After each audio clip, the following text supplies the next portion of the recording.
সকালে ঘুম থেকে উঠে ইমা এক অনাকাঙ্ক্ষিত পরিস্থিতির শিকার হয়। সে নিজেকে রুদ্রর সাথে ঘেঁষে শুয়ে থাকতে দেখে। এমনকি রুদ্রর বাম হাতটাকে সে কোলবালিশের মতো পেঁচিয়ে ধরে শুয়ে আছে। হালকা মাথা তুলে দেখে রুদ্র শুয়ে শুয়ে ডান হাতে ফোন নিয়ে স্ক্রলিং করছে। এটা দেখতে এমনিতে স্বাভাবিক ব্যাপার লাগলেও ইমার জন্য চরম অস্বাভাবিক ব্যাপার। যে লোকটা তাকে দেখতেও চায় না, সে সজ্ঞানে কিভাবে তার হাতটা ধরতে দিল। তবে ইমার এই মুহূর্তে হাতটা ছাড়তে একদমই মন চাচ্ছে না। তার এখন এক অন্যরকম সুখের অনুভূতি হচ্ছে। তার পাশে শুয়ে থাকা লোকটি তার স্বামী, যার হাত সে আঁকড়ে ধরে শুয়ে আছে। এভাবেও বুঝি সুখ অনুভব করা যায়। ইমার আগে আরও একবার বিয়ে হলেও এমন অনুভূতি কখনো সে পায়নি। পাবেই বা কী করে? সেই লোকটা যে তার কাছেই ছিল না। বিবাহিত জীবনের যে মুহূর্তগুলো সেই লোকটা তার কাছে ছিল, সেই মুহূর্তগুলো মনে পড়লেই ইমার গায়ে কাঁটা দিয়ে ওঠে। কি নিদারুণ কষ্টের অনুভূতি, সে চাইলেও ভুলতে পারে না। তার জীবনের সেই কয়েকটা মুহূর্ত তার জন্য অনেক কষ্টের ছিল। আর তার থেকে কষ্টের বহু ছিল ডিভোর্সের পরবর্তী মুহূর্ত। এই কম বয়সে বিয়ে, তারপর ডিভোর্স। স্বভাবতই সবাই তাকে দোষী করেছে, অথচ এর আড়ালে আসল সত্যিটা কারোর চোখে পড়েনি। বলেছে সুন্দরী হলেও হয়তো অন্য কোনো সমস্যা আছে, নয়তো জামাইকে ধরে রাখতে পারল না কেন।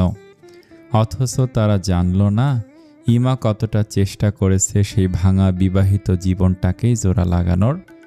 তারা জানার চেষ্টাও করল না ইমার মনের ভিতরে জমে থাকা কষ্টগুলোর কথা। ইমার ভাবনার মাঝেই হঠাৎ করেও কণ্ঠস্বর শুনে সে চমকে ওঠে। তাকে দেখে রুদ্র বিরক্তি ভঙ্গি নিয়ে তারই দিকে তাকিয়ে আছে। হাতে টান পড়তেই দেখে রুদ্র তার হাতের বাঁধন থেকে নিজের হাতটা ছাড়িয়ে নিতে চাচ্ছে। ইমা তাড়াতাড়ি করে হাত ছেড়ে দেয়। তবে সে অবাক হয় এই ভেবে, রুদ্র তো চাইলেই নিজের হাতটা জোর করে আরও আগে টেনে ছাড়িয়ে নিতে পারত। তা না করে তাকে এতটা সময় দিল কেন? এরই মাঝে রুদ্র রেগে বলতে থাকে, পুরো হাতটা ব্যথা করে দিয়েছ, হাত তো না, যেন কোলবালিশ পেয়েছ। বলে উঠে বসে, হাতের ফোনটা পাশে রেখে বিছানা ছেড়ে সোজা ওয়াশরুমে চলে যায়। আর ইমা ইতস্তত বা হতভম্ব হয়ে বসে থাকে। সে আজ অনেক অবাক হয়েছে রুদ্রর ব্যবহারে। রুদ্র চোখ মুখ দেখে মনে হবে সে চরম বিরক্ত, অথচ তার এই বিরক্তি ভরা চেহারাটাই ইমার ভালো লাগে। অন্তত নিজের মনে ভাবগুলো রুদ্র তার সামনে প্রকাশ করছে। ইমা নিজের দিকে তাকিয়ে দেখে তার শাড়িটা মোটামুটি সুন্দর করে গায়ে জড়ানো, কিন্তু এমনটা আগে কখনো হয়নি। এর আগে যে কয়দিন সে শাড়ি পরে ঘুমিয়েছে, শাড়ি কখনো জায়গায় থাকতো না, অনেক এলোমেলো হয়ে যেত। ইমার মনে পড়ে সে গত রাতে শাড়ি কোমরে গুজে নিয়েছিল, তাই হয়তো এত এলোমেলো হয়নি। যাক, অন্তত রুদ্রর সামনে নিজের বেহাল দশা হয়নি। নয়তো সেদিনের মতো আজও রুদ্র একই কথা বলতো যে ইমা রুদ্রকে প্রলোভন দেওয়ার চেষ্টা করছে। কিছুক্ষণ পর রুদ্র ওয়াশরুম থেকে বের হতে ইমা যায়। ভেবেছিল গোসল করে আসবে, কিন্তু তার তো আর ব্লাউজ পেটিকোট বানানো নেই। রুদ্ররা গত রাতে যেগুলো এনেছে সেগুলো তো বানানো না, তাই সে যেভাবে ছিল সেভাবেই বেরিয়ে আসে। সে বেরিয়ে দেখে রুদ্র রুমে নেই। রুমের দরজাটা হাট করে খোলা। ইমা দরজা দিয়ে উকি দিয়ে দেখে কেউ উঠেছে নাকি, কিন্তু বাহিরে কাউকে না দেখে ধীরে ধীরে বের হয়। রান্নাঘরে গিয়ে দেখে হালিমা খালা চা বসিয়েছেন। ওনার থেকে জানতে পারে সবাই নাকি এখনই উঠে পড়বে। তাদের চা দিয়ে তারপর নাস্তার ব্যবস্থা করেন তিনি। ইমা দাঁড়িয়ে দাঁড়িয়ে দেখছিল হালিমা খালা কিভাবে কি করেন, কারণ সকালে কে কি খায় ইমার জানা নেই। গতদিন তো তার শাশুড়ি তাকে দুপুরে রান্নার পদের কথা বলে দিয়েছিল, তাই সে রান্না করতে পেরেছে।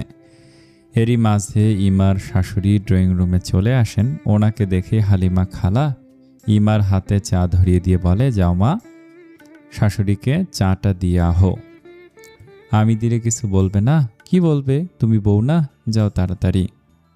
ইমা চা হাতে নিয়ে শাশুড়ির সামনে আসে। সামিনা বেগম মাথা তুলে ইমাকে দেখেও কিছু বলে না, চা হাতে নিয়ে চুপচাপ খেতে থাকেন। আর ইমা চুপচাপ সেখানেই দাঁড়িয়ে থাকে। এতে তিনি হঠাৎই বলেন, দাঁড়িয়ে আছো কেন, কিছু বলবে? ইমা দুদিকে মাথা নাড়ায়, তার তো বলার মতো কিছুই নেই। শরীর সুস্থ এখন? ইমা চমকে ওঠে। এই প্রশ্ন সে প্রত্যাশা করেনি। সে মৃদু স্বরে উত্তর দেয়, জি জি ম্যাডাম। সাবিনা বেগম ভুরু কুঁচকে ইমার দিকে তাকায়, রাগী স্বরে বলে, বাহ, এসে আমার সংসারে আগুন লাগাতে চাচ্ছ? ভালো বুদ্ধি তো তোমার। ইমা ভয় পেয়ে যায়, সে তো কিছুই করেনি। আমতা আমতা করে নিজের ব্যাপারে সাফাই গাইতে গেলে সামিনা বেগম বললে, তারপর আটকান। কি বলতে চাও? যে তুমি কিছুই করনি? আমি তোমাকে শিখিয়েছি ম্যাডাম ডাকতে, পরে শ্বশুরকে বলে আমাকে বকা খাওয়াতে চাচ্ছ? এসেই ঝামেলা লাগাতে চাচ্ছ। ইমা এতক্ষণে বুঝে তিনি কি নিয়ে এভাবে রেগে গেছেন। ইমা তো রুমানার মতোই ম্যাডাম ডেকেছে, কারণ রুমানাকে তিনি যেভাবে বাড়িতে রেখে ড্রেস কিনে দিয়েছে তাকেও তো একই রকম করেছে, তাই ভেবেছে সে রুমানার মতোই সংসারের কাজ করে থাকবে। অথচ বোকা মেয়েটা এটা বুঝলো না, তাকে রুমানার মতো দেখলে নিজের ছেলের সাথে একই রুমে থাকতে দিত না। ইতিমধ্যে সামিনা বেগম রাগে বিড়বিড় করতে শুরু করেছেন। ইমা কি বলবে বুঝতে না পেরে মাথা নিচু করে দাঁড়িয়ে থাকে। তখনই হাই তুলতে তুলতে রিয়াজুল হক চলে আসেন। এসে বউকে সকাল সকাল এমন কড়া মেজাজে দেখে একটু থমকান। তিনি যতই রক্সটা হোক না কেন বউয়ের সাথে কখনোই খারাপ ব্যবহার করেননি, কারণ প্রয়োজনই পড়েনি।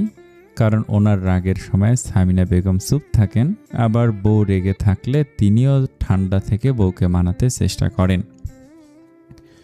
রাগান্বিত বউয়ের পাশে ইমাকে মাথা নিচু করে দাঁড়িয়ে থাকতে দেখে তিনি এসে সামিনা বেগমকে বলেন, কি হয়েছে? সকাল সকাল এমন রাগারাগি করছো কেন? হ্যাঁ, আমি তো খারাপ, খালি রাগারাগি করি আমি। পরে বলবেন এই মেয়ে যে আমায় ম্যাডাম বলে ডেকেছে, এটাও আমি শিখিয়ে দিয়েছি। রিয়াজুল হক বুঝতে পারেন কি নিয়ে সমস্যা হয়েছে, তাই তিনি পরিস্থিতি সামলাতে ইমাকে বলে, ইমা একটু আমাকে চা এনে দাও তো, চা খেয়ে মাথা ঠান্ডা করে তোমার শাশুড়িকে সামলাই। ইমা মাথা নেড়ে চুপচাপ চলে যায়। সে যেতেই তিনি বউকে বলেন, দেখো সামিনা, যা হওয়ার হয়েছে তো, এমনটা করো না মেয়েটার সাথে, ওরও তো খারাপ লাগবে, বলো। একটু বুঝিয়ে বলবে তো, বয়স্ক মেয়ের, তুমি না শাশুড়ি হও। হ্যাঁ, আমাকেই বলবেন সব। কেন, আগের শাশুড়ি কিছু শিখে দেয়নি? এসব তো মেয়ের জন্য নতুন না, সব কিছুর এক্সপেরিয়েন্স একবার পেয়ে এসেছে, আমার কেন শেখাতে হবে? রিয়াজুল হক একটা দীর্ঘশ্বাস ফেলে বলেন, ইমার জীবন কিন্তু অন্য 4টা মেয়ের মতো এক ছিল না, এমনকি ওর বিবাহিত জীবনটাও না। আমিও সব জানি না, যতটুকু শুনেছি সোহেল ভাইয়ের থেকে, ততটুকু থেকে বুঝেছি ওর আগের ঘরে সে একটুও শান্তি পায়নি। ইমা খুব চাপা স্বভাবের, ওর চাচিকেও সব বলেনি, তাই সোহেলও সব জানে না। সামিনা বেগম যেন একটু শান্ত হন। বউকে শান্ত হতে দেখে তিনি আবারও বলেন, শোনো সামিনা, ইমাকে শুধুমাত্র নিজের ছেলের বউ হিসেবে দেখো। ওর অতীত কী ছিল ওসব বাদ, শুধু ওর বর্তমানটা সাজিয়ে দাও। আশা করি তুমি নিজের সংসারের মতো ইমার সংসারটাও গুছিয়ে দিবে। সামিনা বেগম মৃদু কণ্ঠে বললেন, আমি পারছি না। সবাই জানলে কত মানুষ কত কথা বলবে, আমি ওসব সামলে নিব কিভাবে? আমার ছেলেটারও বয়স কম, মাত্র পড়াশোনা করছে, ওই কি সব মেনে নিতে পারবে? রুদ্রটা ওর হাতেই ছেড়ে দাও। তুমি শুধু ইমাকে নিজের মতো গড়ে নাও, মেয়েটা যাতে একটু সহজ হতে পারে তোমার সাথে। পারবে না তুমি? তখনই ইমা হাতে চা নিয়ে আসে। রিয়াজুল হক রং চা খান আর সামিনা বেগম দুধ চা, তাই শ্বশুরের জন্য আলাদা করে চা বানাতে আনতে গিয়ে একটু দেরি হয়ে গেছে। আঙ্কেল, আপনার চা। রিয়াজুল হক ফোঁস করে শ্বাস ফেলে চা হাতে নেয়, তারপর ইমাকে সামনে বসতে বলে। সামনে বসতে বললে সামিনা বেগমের সাথেই বসতে হবে, কারণ তার শ্বশুর শাশুড়ি মুখোমুখি বসেছিলেন। তাই ইমা চুপচাপ সামিনা বেগমের পাশে বসে একটু দূরত্ব রেখে। রিয়াজুল হক একবার চায়ে চুমুক দিয়ে বলে, আরে আজকের চা অন্যরকম লাগলো, তুমি বানিয়েছো নাকি ইমা? হালিমা খালা বলল, আমাকেই বানাতে, তাই আমি বানিয়েছি। বাহ, অনেক মজা হয়েছে। হালিমার বানানো চা খেতে খেতে মুখ নষ্ট হয়ে গেছে। এখন থেকে তুমি চা বানালে ব্যাপারটা মন্দ হয় না। আচ্ছা, আমি বানিয়ে দেব। দিম। কিছুক্ষণ চুপ থেকে চা শেষ করে রিয়াজুল হক ইমার উদ্দেশ্যে বলেন, শোনো ইমা, যে পরিস্থিতিতেই হোক তোমাদের বিয়েটা হয়েছে, কিন্তু সেই হিসাবে আমরা তোমার শ্বশুর শাশুড়ি, মানে আর এক মা বাবা। তাই আমি চাই তুমি আমাকে আঙ্কেল না বাবা ডাকবে, আর সামিনাকে মা বলবে। পারবে তো? ইমা মাথা তুলে ওনার দিকে তাকায়, পাশে থাকা শাশুড়ির দিকে একবার তাকায়, তবে ওনাকে কোনো রিয়াকশন দিতে দেখে না। তাই ইমা মাথা নেড়ে জবাব দেয়, জি বাবা। রিয়াজুল হক খুশি হন। ইমা নিতান্তই শান্তশিষ্ট মেয়ে। এর আগে অনেক ছোট থাকতে ইমাকে দেখেছিলেন তিনি। মাঝে অনেক বছরের জন্য যোগাযোগ বন্ধ হয়ে যায়। তারপর সে ইমাকে দেখে তিনি অনেক অবাক হয়েছিলেন। আগের সে হাসি খুশি চঞ্চল ইমার সাথে এই ইমার অনেক পার্থক্য, যেন এ কয়েক বছরের মাঝে অনেক পরিবর্তন ঘটে গেছে। এই মেয়েটার প্রতি ওনার অনেক স্নেহ জন্মে, নিজের মেয়ের বয়সী তো। তাই তো ইমাকে একটা সুন্দর জীবন উপহার দেওয়ার জন্য নিজের সাথে এনেছেন। যদিও এমনিতে আনতে পারতেন না বলে এই বিয়ের মতো একটা পদ্ধতি অবলম্বন করতে হয়েছে, এছাড়া যে আর কোনো উপায় ছিল না। কিছুক্ষণের মাঝেই দরজার কলিং বেল বাজে। রুমানা গিয়ে দরজা খুলে দিতে রুদ্র বাসায় আসে। ঘেমে নেমে একাকার হয়ে আছে, পরনের পোশাকটাও গায়ের সাথে লেপ্টে আছে। এক অন্যরকম সুন্দর লাগছে এখন রুদ্রকে। ইমা অবাক হয়ে রুদ্রর দিকে তাকিয়ে থাকে। রুদ্র সেটা অনুভব করে, ভুরু কুঁচকে তাকায়, তবে ইমার মধ্যে কোনো হেলদোল দেখা যায় না। রুদ্র তাকে উপেক্ষা করে মায়ের কাছে আসে। কখন বেরিয়েছিলি? ঘন্টা দুয়েক হবে। তোমাদের চা খাওয়া শেষ? আমার কফি কোথায়? যা বাবা, ফ্রেশ হয়ে আয়, আমি তোর কফি রুমে পাঠাচ্ছি। রুদ্র মাথা নাড়িয়ে পাশে বসে থাকা বাবার দিকে তাকায়। উকি দিয়ে বাবার চায়ের কাপে তাকিয়ে সেটা খালি দেখে বলে, হ্যাঁ খাও খাও, এই চা ছাড়া তো তোমাদের গতি নেই। চা খাবে আর অন্যের অর্ডার পালন করবে। এমনভাবে বলছে যেন তোকে কারো অধীনে চাকরি করতে হবে না। অবশ্যই হবে না, বরং আমার অধীনে অন্যরা কাজ করবে, দেখে নিও। করো গিয়ে নিজের যোগ্যতায়, খালি টাকাটা চাইতে এসো না। এই একটা জায়গাতেই তো ধরা খায় সে। এসব নিয়ে বিড়বিড় করতে করতে রুদ্র রুমে চলে যায়। ইমার ধ্যান আরও অনেকক্ষণ আগেই ভেঙে গিয়েছে। উল্টো আরও লজ্জা পেয়েছে এই ভেবে যে তাকে এভাবে তাকিয়ে থাকতে দেখতে রুদ্র দেখে নিয়েছে। জগিং করে এসেছে বোধহয়। ঘর্মাক্ত অবস্থাতেও অনেক সুন্দর লাগছিল তখন। হঠাৎ পাশে তাকে দেখে সামিনা বেগম তার দিকে তাকিয়ে আছে। সে থতমত খেয়ে যায়। বসে আছো কেন? যাও, কফি বানিয়ে নিয়ে যাও। ইমা মাথা নাড়িয়ে উঠে রান্নাঘরে যায়। গিয়েই বুকে হাত দিয়ে শান্তির নিঃশ্বাস ফেলে। কেন জানি শাশুড়ির সামনে থাকলে তার অনেক ভয় লাগে। হালিমা খালা নাস্তার ব্যবস্থা করছেন, আর আশেপাশে রুমানাকেও পায় না। তাই ইমা নিজেই আবার কফি বানানোর সিদ্ধান্ত নেয়। গতদিন তো রুমানাকে বানাতে দেখেছে, আজ যে পারবে বোধহয়। সেই বিশ্বাস নিয়ে নিজের হাতেই কফি বানিয়ে রুমে নিয়ে যায়। গিয়ে দেখে রুদ্র এখনও ওয়াশরুমে, তাই সে কফিটা সাইডে রেখে বসে থাকে। একটু পরে রুদ্র বেরিয়ে আসে, পরনে জিন্স আর টি শার্ট। বোধহয় ভার্সিটি যাওয়ার জন্য সোজা তৈরি হয়েই বেরিয়েছে।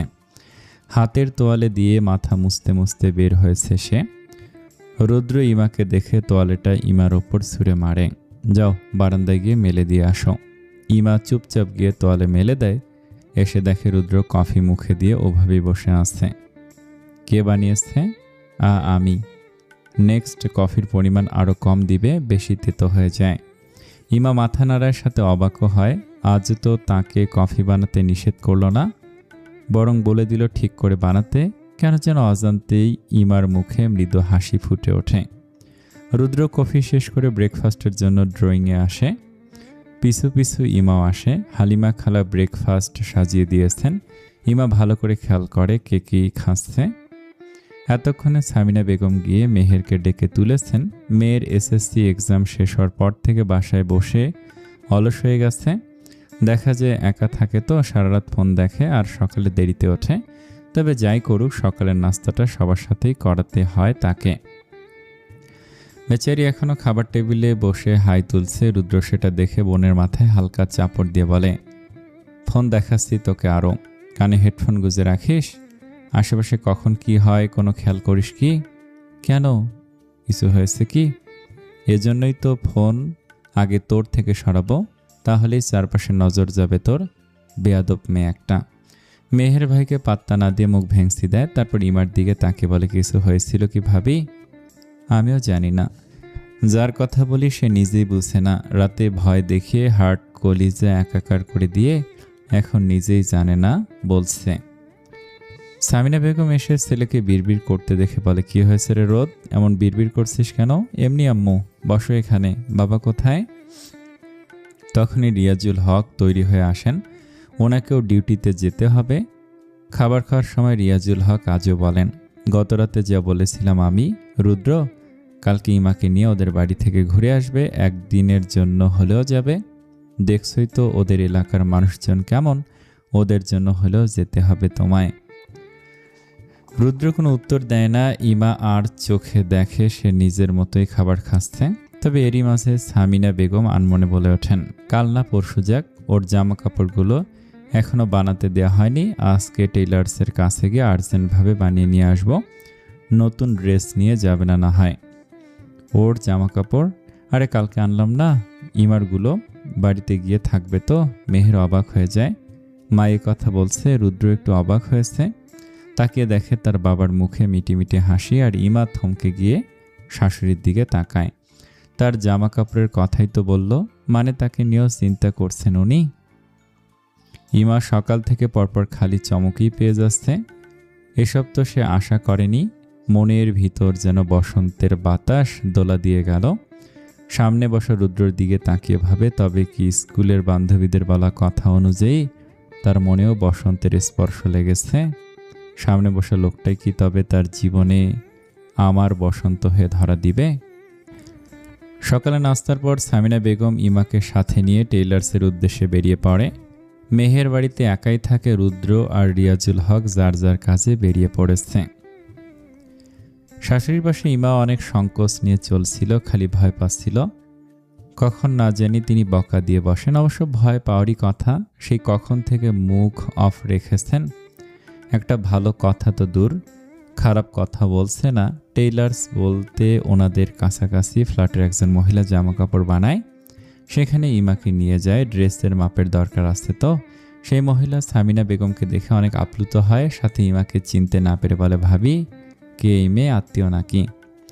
সামিনা বেগম একবার ইমার দিকে তাকান। ইমা ভয়ে মাথা নিচু করেছিল, বুঝতে পারে নতুন ঝামেলা আসতে চলেছে। তবে সামিনা বেগমের উত্তরে ইমা চমকে তাকায়, আত্মীয় না, আমার ছেলের বউ। আরে ভাবি, কবে বিয়ে করালেন ছেলেকে? লুকিয়ে কাজ যে সেরে ফেললেন, এটা কি ঠিক করলেন ভাবি? সামিনা বেগম হালকা হেসে বলেন, আসলে হঠাৎ হয়ে গেল তো, জানানোর সময় হয়নি। পরে বড় কোনো অনুষ্ঠান করব তো, তখন সবাইকে জানানো হবে। বাহ, বউ তো মাশাআল্লাহ অনেক সুন্দরী। বাড়ি কোথায় বউয়ের? কিভাবে কি হলো বলেন ভাবি? সেভাবেই পরে একদিন সময় করে বলবো। এখন তাড়াতাড়ি মাপ নেন, ওদের আবার কাল পরশুর মধ্যে ফিরতি বাড়িতে যেতে হবে। একটু তাড়া বুঝেন তো, যত তাড়াতাড়ি পারেন বানিয়ে দিয়েন। তাড়াতাড়ি করা তো কষ্টের, তবে চেষ্টা করব আমি। তারপর তারা টুকটাক আরও কিছু কথা বলে। তবে এত সবের মাঝে ইমা অবাক দৃষ্টিতে সামিনা বেগমের দিকে তাকিয়ে থাকে। সে তো এ দুদিন মহিলার রাগী থমথমে চেহারাই দেখেছে, অথচ ওনাকে হাসলে অনেক সুন্দর লাগে। ওনার দিকে তাকালে মামা ফিল হচ্ছে। মায়েরা বুঝি এভাবে মেয়েদের সব বিপদ থেকে রক্ষা করেন। অজান্তে ইমার চোখে পানি চলে আসে। তবে কেউ দেখার আগে তাড়াতাড়ি পানি মুছে ফেলে, তবুও কিভাবে যেন সামিনা বেগমের চোখে পড়ে যায় সেটা, এই তো। তাই এখন কেমন রাগী দৃষ্টি ছুড়ে দিচ্ছে তার দিকে। কিরে দোস্ত, গতরাতে কোথায় ছিলি? ফ্ল্যাটে না থাকবি? বাসায় ছিলাম। তাদের বন্ধুদের মধ্যে হিমেল একটু বেশি দুষ্টু। সে মিসকে হাসি দিয়ে রুদ্রর দিকে তাকায়, এতে সাথে সাথেই পিছনের লাথিও খায়। বেচারা নিজের পিছনে হাত দিয়ে বলে, ভাই আর দেশ না, আর কিছু বলবো না আমি। এমনিও বলি নেই কিছু, শুধু একটু হাসি তো দিছি। তোর ফালতু হাসি নিয়ে দূরে থাক, আমার অন্য কথা আছে। তখনই কোথা থেকে লিলি এসে রুদ্রর হাত জড়িয়ে ধরে। রুদ্রর হঠাৎই সকালের কথা মনে পড়ে, তাই সে লিলির হাতটা ঝাড়ি দিয়ে সরিয়ে দেয়। আহনাব, এমন করছো কেন?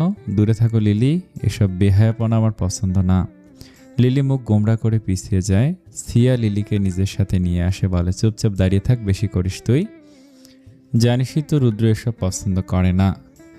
তাদের ফ্রেন্ডদের মাঝে মোনা অনেক শান্তশিষ্ট, পড়াশোনায় ব্যস্ত থাকে, সাথে চশমা পরে। হিমেলের কাজিন বলেই তাদের গ্রুপে থাকে। আর হিমেল বেশি দুষ্টু, লিলি একটু ন্যাকা স্বভাবের, আর সিয়া সবসময় লিলিকে সামলে রাখে। কারণ লিলি ন্যাকা হলেও বেশ সেন্সিটিভ, অল্পতে মন খারাপ করে ফেলে। অন্যদিকে রুদ্র আর সাজিদ অনেকটা একই স্বভাবের, এই তারা ম্যাচিউর, এই আবার দুষ্টু, মানে মিক্সিং স্বভাবের। পরিস্থিতি অনুযায়ী নিজেদের মনের ভাব প্রকাশ করে। সবাইকে একসাথে দেখে রুদ্র বলে, শোন, আগামী 3-4 দিন আমি ভার্সিটি আসতে পারবো না, তো তোদের করণীয় কি? হিমেল লাফিয়ে উঠে বলে, তোর অ্যাটেন্ডেন্স দিয়ে দেব। রুদ্র মুস্কি হাসি দিয়ে বলে, গুড বাই। কিন্তু যাবিটা কোথায়? রুদ্র শুধু তাদের দিকে একবার তাকায়, এতেই যেন তারা আন্দাজ করে ফেলে ব্যাপারটা। কিন্তু মেয়েরা হা হয়ে তাকিয়ে থাকে। সিয়া আরও বলে, এই তোমরা কিছু কি লুকাচ্ছ আমাদের থেকে? ছেলের ভেতরকার কথা কি এটা এত জানতে হবে কেন তোমার? কি এমন ছেলেদের কথা যেটা আমরা জানতে পারবো না? এক কথা দুই কথায় হিমেলের সাথে তর্ক জুড়ে দেয়। বাকিরা বিরক্ত হয়ে তাদের দিকে তাকিয়ে থাকে। শেষে মোনা তার চোখের চশমাটা আরেকটু উপরে তুলে বলে, গাইস, বন্ধ করে সব, ক্লাস শুরু হয়ে যাবে আমাদের, চলো ক্লাসে যাই। হিমেল থেমে সিয়ার দিকে মুখ ভেঙচি দেয়, তারপর মোনার চশমাটা খুলে নিজের হাতে নিয়ে নেয়। গাইস ফলো মি, এই আমার চশমা, বলে হিমেলের পিছনে দৌড় দেয়। বাকিরা হেসে ক্লাসের উদ্দেশ্যে যায়। আর যেতে যেতে রুদ্র ভাবতে থাকে, তখন লিলি তার হাত ধরায়। হঠাৎ ইমার কথা মনে পড়ল কেন? সকালে সে জেগে ইমাকে নিজের হাতে জড়িয়ে ধরতে দেখেছিল, কেন যেন তখন হাতটা ছাড়িয়ে নিতে মন চাচ্ছিল না। মেয়েটা কি সুন্দর, ঠোঁট উল্টে আরামে ঘুমাচ্ছিল। অজান্তেই সে ফোনে একটা ছবিও ক্লিক করে নিয়েছে। এসব ভাবতেই সে অবাক হয়, দ্যাট কি বাচ্চামো করলো সে, ছবি ক্লিক করার কি দরকার ছিল? মেহের রুমে জোরে গান ছেড়ে আনমনে নাচছিল, কিছুই ভালো লাগছে না তার। বাসায় বসে থেকে সে বোর হয়ে যাচ্ছে, একবার উঠে গিয়ে নাচতেছে, আবার এসে থম মেরে বসে আছে। তখনই ইমা আসে তার কাছে। একটু আগেই শাশুড়ির সাথে সে বাসায় এসেছে, এসেই তিনি রুমে চলে গিয়েছেন। আর ইমা রুদ্র রুমে বসে না থেকে সোজা মেহেরের কাছে এসেছে। মেহেরকে থম মেরে বসে থাকতে দেখে বলে, কি হয়েছে তোমার মিহু? ভালো লাগতেছে না ভাবি, অনেক বোর হয়ে যাচ্ছি। ইমা কি বলবে না বুঝতে পেরে হঠাৎই বলে ওঠে, আমাদের সাথে যাবে? কোথায়? আমাদের বাড়িতে একটু ঘুরতে পারবা তুমি? আমাকে যেতে দিবে? তুমি একটু আম্মুকে বলবা? আমি কিভাবে? আমার ভয় লাগে তো। আরে দূর, তুমি কিছুই বলবে না, বরং আমি বলতে গেলে বকবে আমায়। ইমা এখন পড়ে যায় ঝামেলায়। সে কিভাবে বলবে? সে নিজেই ভয়ে মাথা তুলে তাকাতে পারে না। কিন্তু মেহু যেভাবে উৎসাহী হয়ে আছে, এখন না বললে মন খারাপ করে ফেলবে, তাই সে বলে, আচ্ছা আমি তোমার আম্মুকে বলবো নি। মেহের খুশি হয়ে বসে থেকে ইমাকে জড়িয়ে ধরে। ইমা এতে চমকে যায়। এই মুহূর্তে নিজেকে মেহুর বড় বোনের মতো মনে হচ্ছে তার। কিছুক্ষণ পরে হঠাৎ ইমা বলে, মেহু, একটা কথা জিজ্ঞাসা করি তোমায়? হ্যাঁ বলো না। আমায় তোমার ভাইয়ার বউ হিসেবে মেনেছো তুমি? মানে আমি তো অন্য মেয়েদের মতো না, আমি ডিভোর্সি, আর তোমার ভাইয়ার যোগ্য না। মেহের থমকে যায় ইমার কথা শুনে। সে খুব ইমোশনাল একটা মেয়ে, কারো কষ্ট নিজেরও কষ্ট লাগে। এখন ইমার এমন কথা শুনে তার মন খারাপ হয়ে যায়। বেশি কিছু না ভেবে সোজা ইমার কোলে শুয়ে পড়ে। তারপর মৃদু স্বরে বলে, আসলে ভাবি, আমি না বেশি কিছু বুঝি না এসব নিয়ে, তবে তুমি নিশ্চয়ই এইটুকু জীবনে অনেক কষ্ট পেয়েছ। আমি তো ওইসব অনুভব করতে পারি না, তাই জানিও না। খালি এইটুকু জানি, আমার তোমাকে অনেক ভালো লেগেছে, তুমি একদম আমার মন মতো। জানেই তো একা থাকি বাসায়, তুমি আসার পর থেকে আর একাকী লাগে না। তারপর উঠে বসে ইমার গাল দুটো টেনে বলে, আর তুমি অনেক সুইট, আমার তোমাকে অনেক পছন্দ হয়েছে। আর ভাইয়াকে নিয়ে ভেবো না, আমি ভাইয়ার অনেক সিক্রেট জানি, তোমাকে বলবো নি, পরে দুজন মিলে ভাইয়াকে সাইজ করে ফেলবো। ইমাও হেসে ফেলে। আসলে মেহের অনেক সহজ সরল, তাই তো তার মতো মেয়েকে কারণ ছাড়াই এতটা ভালোবেসে ফেলেছে। দুজনেই প্রায় সমবয়সী, একজন জীবনের অনেকটা এই অল্প বয়সী পরখ করে ফেলেছে, আর একজনের দিন দুনিয়ার এসব কোনো দিকেই খেয়াল নেই, একদম খাঁটি ফুল যেন। সামিনা বেগম নিজের মেয়ের রুমে আসছিলেন। দরজা পর্যন্ত এসে ভিতরে নিজের মেয়ে আর ছেলের বউকে একসাথে মজা করতে দেখে থমকে দাঁড়ায়। ভালোভাবে পরোক্ষ করে দেখেন দুইজনেই সমবয়সী, তবে তিনি কেন ইমাকে নিজের মেয়ের মতো দেখতে পারছেন না। ওদের দুজনকে একসাথে দেখে মনে হচ্ছে দুটো বাচ্চা মেয়ে বসে দুষ্টুমি করছে, কিন্তু যখনই মনে পড়ে ইমা তার ছেলের বউ আর ওর আগেও আরও একবার বিয়ে হয়েছে, কেন যেন মনটা মানতে চায় না। এত ছোট মেয়েকে কেন এমন পরিস্থিতিতে পড়তে হবে, ইমার জায়গায় নিজের মেয়েকে কল্পনা করলেই যেন গা শিউরে ওঠে। এমন জায়গায় নিজের মেয়েকে কল্পনা করতেও ভয় পাচ্ছেন, অথচ সেই বয়সী একটা মেয়েই তার চোখের সামনে সর্বদা ভয়ে কুঁকড়ে থাকে। নিজেকে কেমন যেন দাজ্জাল শাশুড়ির মতো মনে হচ্ছে, কিন্তু তিনি তো এমনটা হতে চাননি। ইমা মেহুর সাথে মজা করতে করতে হঠাৎ দরজায় তাকিয়ে শাশুড়িকে দেখতে পায়। সাথে সাথে চুপ হয়ে দাঁড়িয়ে মাথায় ঘোমটা টেনে নেয়। মেহের মাকে দাঁড়িয়ে থাকতে দেখে বলে, আর আম্মু দাঁড়িয়ে আসো কেন, ভেতরে আসো। সামিনা বেগম নিজের ভাবনা থেকে বেরিয়ে আসেন। এতক্ষণে ভুলেই গেছেন কেন মেয়ের কাছে আসছিলেন তিনি। আম্মু কিছু বলবা? তোর জন্যই তো ভুলে গেছি, যাই হোক দুপুরের খাবার খেতে আয়। আসলে তারা আজ বাইরে ছিল বলে রান্না হালিমা খালাই করেছেন, ইমাকে আজ রান্না করতে হয়নি। সামিনা বেগম চলে যেতে নিলে মেহের ডাকে, তারপর ইমাকে কনুই দিয়ে ঠেলা দিয়ে তারও যাওয়ার কথাটা বলতে বলে। সামিনা বেগম ভুরু কুঁচকে তাদের দুজনের দিকে তাকায়। ইমা ঢোক গিলে ভয়ে ভয়ে বলে, মানে কালকে আমাদের সাথে মেহুকেও নিয়ে যাই আমাদের বাড়িতে? শুরুতে কি বলতে গিয়ে বলনি আম্মা? এখন আবার বলো না মানে? আমাদের সাথে মেহেরকেও আমাদের বাড়িতে নিয়ে যাব, ও বলছিল তোমার শ্বশুরের সাথে কথা বলে দেখি, পরে জানাবো। বলে তিনি চলে যান। এতক্ষণে ইমা জোরে শ্বাস নেয়। এতক্ষণ মনে হচ্ছিল যেন এখনই বকা খেলো বলে, তবে শাশুড়িকে আম্মা বলতে পেরে তারা মনে অনেক শান্তি লাগে তারও মনে।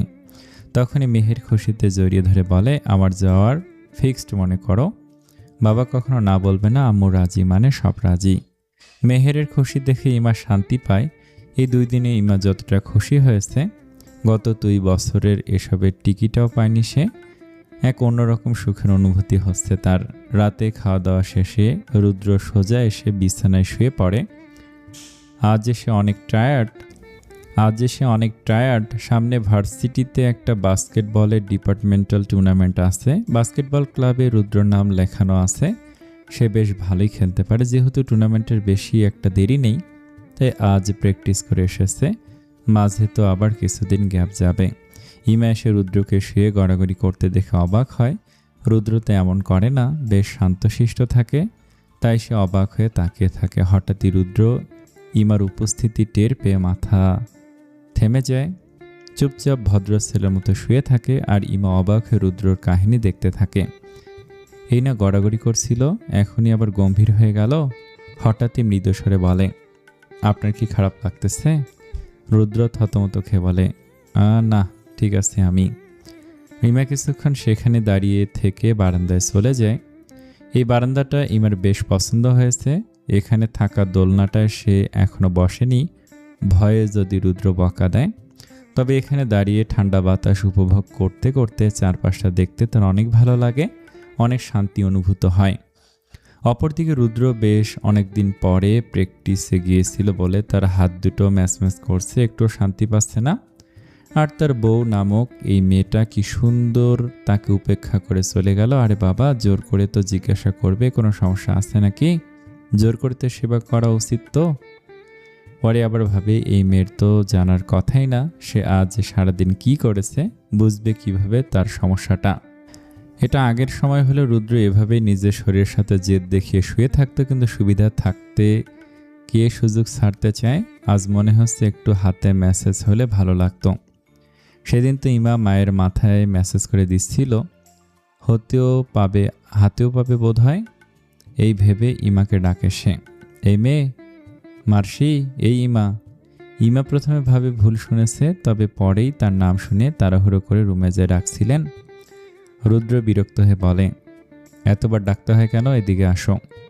ইমা ভয় পেয়ে তাড়াতাড়ি এগিয়ে যায়। না জানি কখন মারতে আসে। ইমা যেতে রুদ্র বলে, হাতে মেসেজ করতে পারবে? কি ম্যাসাজ? মানে হাতে টিপে দাও, ব্যথা করছে অনেক। ইমা মাথা নাড়ে, সে পারবে। অবশ্য না পারলেও না করবে না, চেষ্টা করবে অন্তত। বসো এখানে, ভালোভাবে মেসেজ করবে, আর আমি ঘুমালে একদম ডাকবে না। ইমা মাথা নাড়িয়ে বসে, তবে কোনো কথা না বলে। রুদ্র বিরক্ত হয়। এই মেয়ে এমন কেন? কথাই বলে না বেশি। এটা বেশি যন্ত্রণার। ইমা শাড়ির আঁচল ভালোভাবে গুছিয়ে রুদ্রের পাশে বসে, তারপর ধীরে ধীরে হাতে টিপ দিতে থাকে। হাতটা বেশ শক্ত, ব্যায়াম করে তো। ইমার নরম হাতের মেসেজ পেয়ে আবেশে রুদ্রর চোখ বন্ধ হয়ে যায়। বেশ আরাম পায় এখন। আরাম পেয়ে প্রায় ঘুমিয়ে যাচ্ছিল, তখনই ফোনের আওয়াজে রেগে যায়। ইমাও আচমকা আওয়াজে চমকে উঠেছিল। রুদ্র হাত বাড়িয়ে ফোন দেখে লিলি ফোন দিয়েছে। রাত প্রায় 12টা বেজে গেছে। এত রাতে এই মেয়ে ফোন দিচ্ছে কেন? ফোন রিসিভ করতেই লিলি ওপাশ থেকে বলে, আহানাব, কি করছো? আজব তো, এই রাতে মানুষ কি করে? ও, ঘুমিয়ে গিয়েছিলে নাকি? কি মনে হয় তোমার? কেন দরকার থাকবে বলো, নয়তো রাখো, ঘুমাবো। রুদ্র বসে ফোনে কথা বলায় ইমা চুপচাপ বসেছিল। রুদ্র থেকে দূরত্ব বজায় রাখতে গিয়ে সে বিছানার অনেক কিনারায় ছিল, তাই একটু নড়তে গিয়ে হঠাৎই উল্টে পড়ে যেতে নেয়। এতে মৃদু চিৎকার করে উঠে রুদ্র হঠাৎই তার এক হাত দিয়ে ইমার এক হাত ধরে আটকে দেয়। মেয়েলি কণ্ঠ শুনে লিলি কিছু বলতে গেলে তখনই ফোন কাটে যায়। রুদ্রই কেটে দিয়েছে। ফোন রেখে সোজা ইমাকে একটা ধমক দেয়। সমস্যা কি তোমার? এত অসতর্ক কেন? নাকি মাথা ফাটিয়ে গ্রামের মানুষদের বোঝাতে চাও তুমি এখানে ভালো নেই? দেখলাম তো তাদের দরদটুকু। এতই দরদ থাকলে এখানেও টিকতে পারলে না কেন? মেসেজটাই খারাপ করে দিল মেজাজটাই। সরো এখান থেকে। ইমা দ্রুত নেমে গেলেই রুদ্র শুয়ে পড়ে। ইমা বলতে যায়, আপনার হাত লাগবে না, আর ঘুমাও গিয়ে, নয়তো গ্রামের বিশিষ্ট অভিভাবকরা পরে বলবে তোমায় অত্যাচারী করেছি। ঘুমাতেও দেয়নি, তাই চোখের নিচে ডার্ক সার্কেল পড়ে গেছে। ইমা অবাক হয়ে দাঁড়িয়ে থাকে। এমন করছে কেন? সে তো আচমকা পড়ে যেতে নিছিল, সেই তাকে বাঁচালো, আবার বকাও দিচ্ছে। এমন কেন? রুদ্র চোখ খুলে তাকে দাঁড়িয়ে থাকতে দেখে পুনরায় ধমক দেয়, কি হলো? শুয়ে পড়ছো না কেন? আজব মেয়ে তো তুমি। ইমা ভয় পেয়ে তাড়াতাড়ি করে এসে বিছানার অপর পাশে শুয়ে পড়ে। কি লোকরে বাবা, এই তো ভালো ছিল, হঠাৎই কি হয়ে গেল? ইমা বুঝতেই পারছে না রাগটা কেন উঠল। তার জন্য নাকি ফোনে থাকা ব্যক্তিটির জন্য। মেহের সুন্দর করে তৈরি হয়ে বসে আছে। পরনে তার একটা লাল গাউন, সাথে হিজাব করা। তারই পাশে শাড়ি পরে ঘোমটা দিয়ে বসে আছে ইমা। সমবয়সী দুই মেয়ে, অথচ স্বভাব, চিন্তা ভাবনা, এমনকি পোশাকেও ভিন্নতা। সামিনা বেগমের এভাবে ভালো লাগে না। এই মেয়ে, ইমা এদিকে আসো। মেহু, তুইও আয়। দুই মেয়েকে রুমে নিয়ে ইমার হাতে একটা 3 পিস ধরিয়ে দেয়, বলে এটা পরে আসতে। ইমা সেটা পরে আসলে মেয়েকে বলে ইমাকে সুন্দর করে হিজাব করে দিতে। মেহু ভদ্রমের মতো মায়ের কথা মতো কাজ করে। সামিনা বেগম যেমনটা ভেবেছিলেন, 3 পিস হিজাবের পর ইমাকে আরও সুন্দর লাগছে। মেহু নিজেও ইমার অনেক প্রশংসা করেছে। হঠাৎই সে ড্রেসিং টেবিল থেকে কাজল নিয়ে ইমার চোখে লাগিয়ে দেয়। এতে যেন ইমার সৌন্দর্য আরও ফুটে ওঠে। এখন যেন পাশাপাশি দুই মেয়েকে বেশ মানাচ্ছে। এতক্ষণ মানানসই লাগছে। এর আগে শাড়িতে অনেক বড় মনে হচ্ছিল। এরই মাঝে রুদ্র চলে আসে। সে কি কাজে যেন একটু বাইরে গিয়েছিল। মেয়েদের তৈরি হতে বলে সে আর বাহির থেকে ঘুরে এসেছে। এসে মায়ের সাথে কথা বলার সময় মেহু আর ইমা রুম থেকে বের হয়। সেদিকে চোখ পড়তেই রুদ্রর কথা আটকে যায়। ইমাকে এর আগে সে শুধু শাড়িতেই দেখেছে, তখন ওকে অনেক বড় বড় লাগতো, কিন্তু এখন এই অবস্থায় যেন বাচ্চা মেয়ে লাগছে। মেহুর পাশে মেহুর মতে আর একটা বাচ্চা মেয়ে। ভাইয়াকে দেখে মেহু দৌড়ে কাছে এসে বলে, ভাইয়া দেখো ভাবিকে, অনেক সুন্দর লাগছে না? আমি সাজিয়ে দিয়েছি কিন্তু। রুদ্র আনমনে উত্তর দেয়, মাশাআল্লাহ। ও ভাইয়া বলো না কিছু, আমি সাজিয়েছি, সুন্দর লাগছে না? রুদ্র সম্বিত ফিরে বোনের দিকে তাকিয়ে গাল টেনে বলে, তোকে অনেক সুন্দর লাগছে। আরে আমার কথা বলিনি তো, আমি ভাবুপুর কথা বলেছি। রুদ্র এক পলক ইমার দিকে তাকিয়ে বললাম, সুন্দর।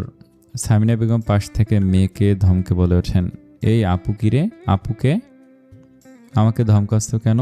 সেদিন ভাবি বলে ভাইয়া বকলো, এখন আপু বলে তুমি বকছো, আমি কি করব? ইমা জামা খামসে ধরে চুপচাপ দাঁড়িয়েছিল। রুদ্রর ছোট্ট প্রশংসায় মন হালকা হয়ে গিয়েছিল, খুশি লাগছিল তার। অথচ পরক্ষণেই মেহুর কথাটা শুনে মন খারাপ হয়ে যায়, কিন্তু সেটা প্রকাশ করে না, কারণ রুদ্রের প্রতি যে মন খারাপের অধিকারটা তৈরি হয়নি তার। গাড়িতে বসে বসে ঘুমাচ্ছে মেহের। প্রথমে তো অনেক উৎসাহী ছিল সে, তবে অল্প সময়ের মাঝেই ঘুমে কাঁদা। বাড়ির গাড়ি করেই তার রওনা দিয়েছে। অনেক বলে রিয়াজুল হক ছেলেকে দুদিনের জন্য থাকতে রাজি করিয়েছেন। রুদ্র রাজি হওয়ার পেছনের অন্যতম কারণ মেহের, কারণ এই যাত্রা নিয়ে সেই বেশি আগ্রহী। তবে ইমার মধ্যে বিশেষ কোনো আগ্রহ প্রকাশ পাচ্ছে না। বর্তমানে গাড়িতে ব্যাক সিটের মাঝে ইমা বসে আছে। তার এক পাশে মেহের তার কাঁধে মাথা রেখে ঘুমাচ্ছে, আর অপর পাশে রুদ্র বসে বসে ফোন দেখছে। ইমা চুপচাপ মাথা নিচু করে বসেছিল। মূলত এভাবে রুদ্রর এত কাছাকাছি বসে থাকতে তার অনেক সংকোচ লাগছিল। তবে রুদ্রর কাছে যেন এসবের কোনো প্রভাব পড়ছে না। সে আরামে জায়গা নিয়ে ফোন দেখছে। ইমা বসে থেকে বোর হয়ে যায়, তাই কৌতূহলবশত রুদ্রর ফোনের দিকে আর চোখে তাকিয়ে থাকে। রুদ্র র্যান্ডম কিছু ভিডিও দেখছিল, এর মাঝে কিছু ফানি ভিডিও ছিল। ইমা দেখার এক পর্যায়ে হঠাৎই ফানি ভিডিও আসে।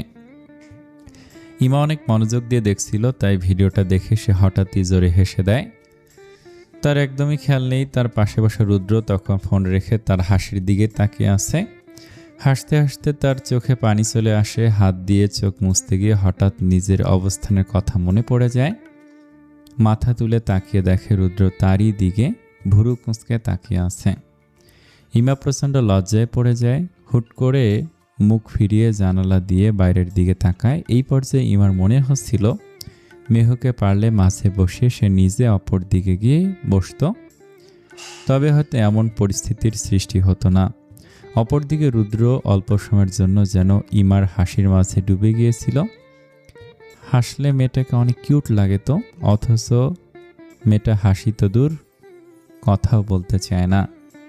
রুদ্র বেশি না ভেবে আবারও নিজের ফোনে মুখ গুজে, যদিও থেকে থেকে তার নজর ইমার দিকে যাচ্ছিল, যে সেই কখন থেকে বাহিরে তাকিয়েছে আর নড়চড় করছে না। সোজা হয়ে বসো, একভাবে বসে থাকলে তো ঘাড় ব্যথা হয়ে যাবে। তবে ইমার কোনো সারা শব্দ পায় না।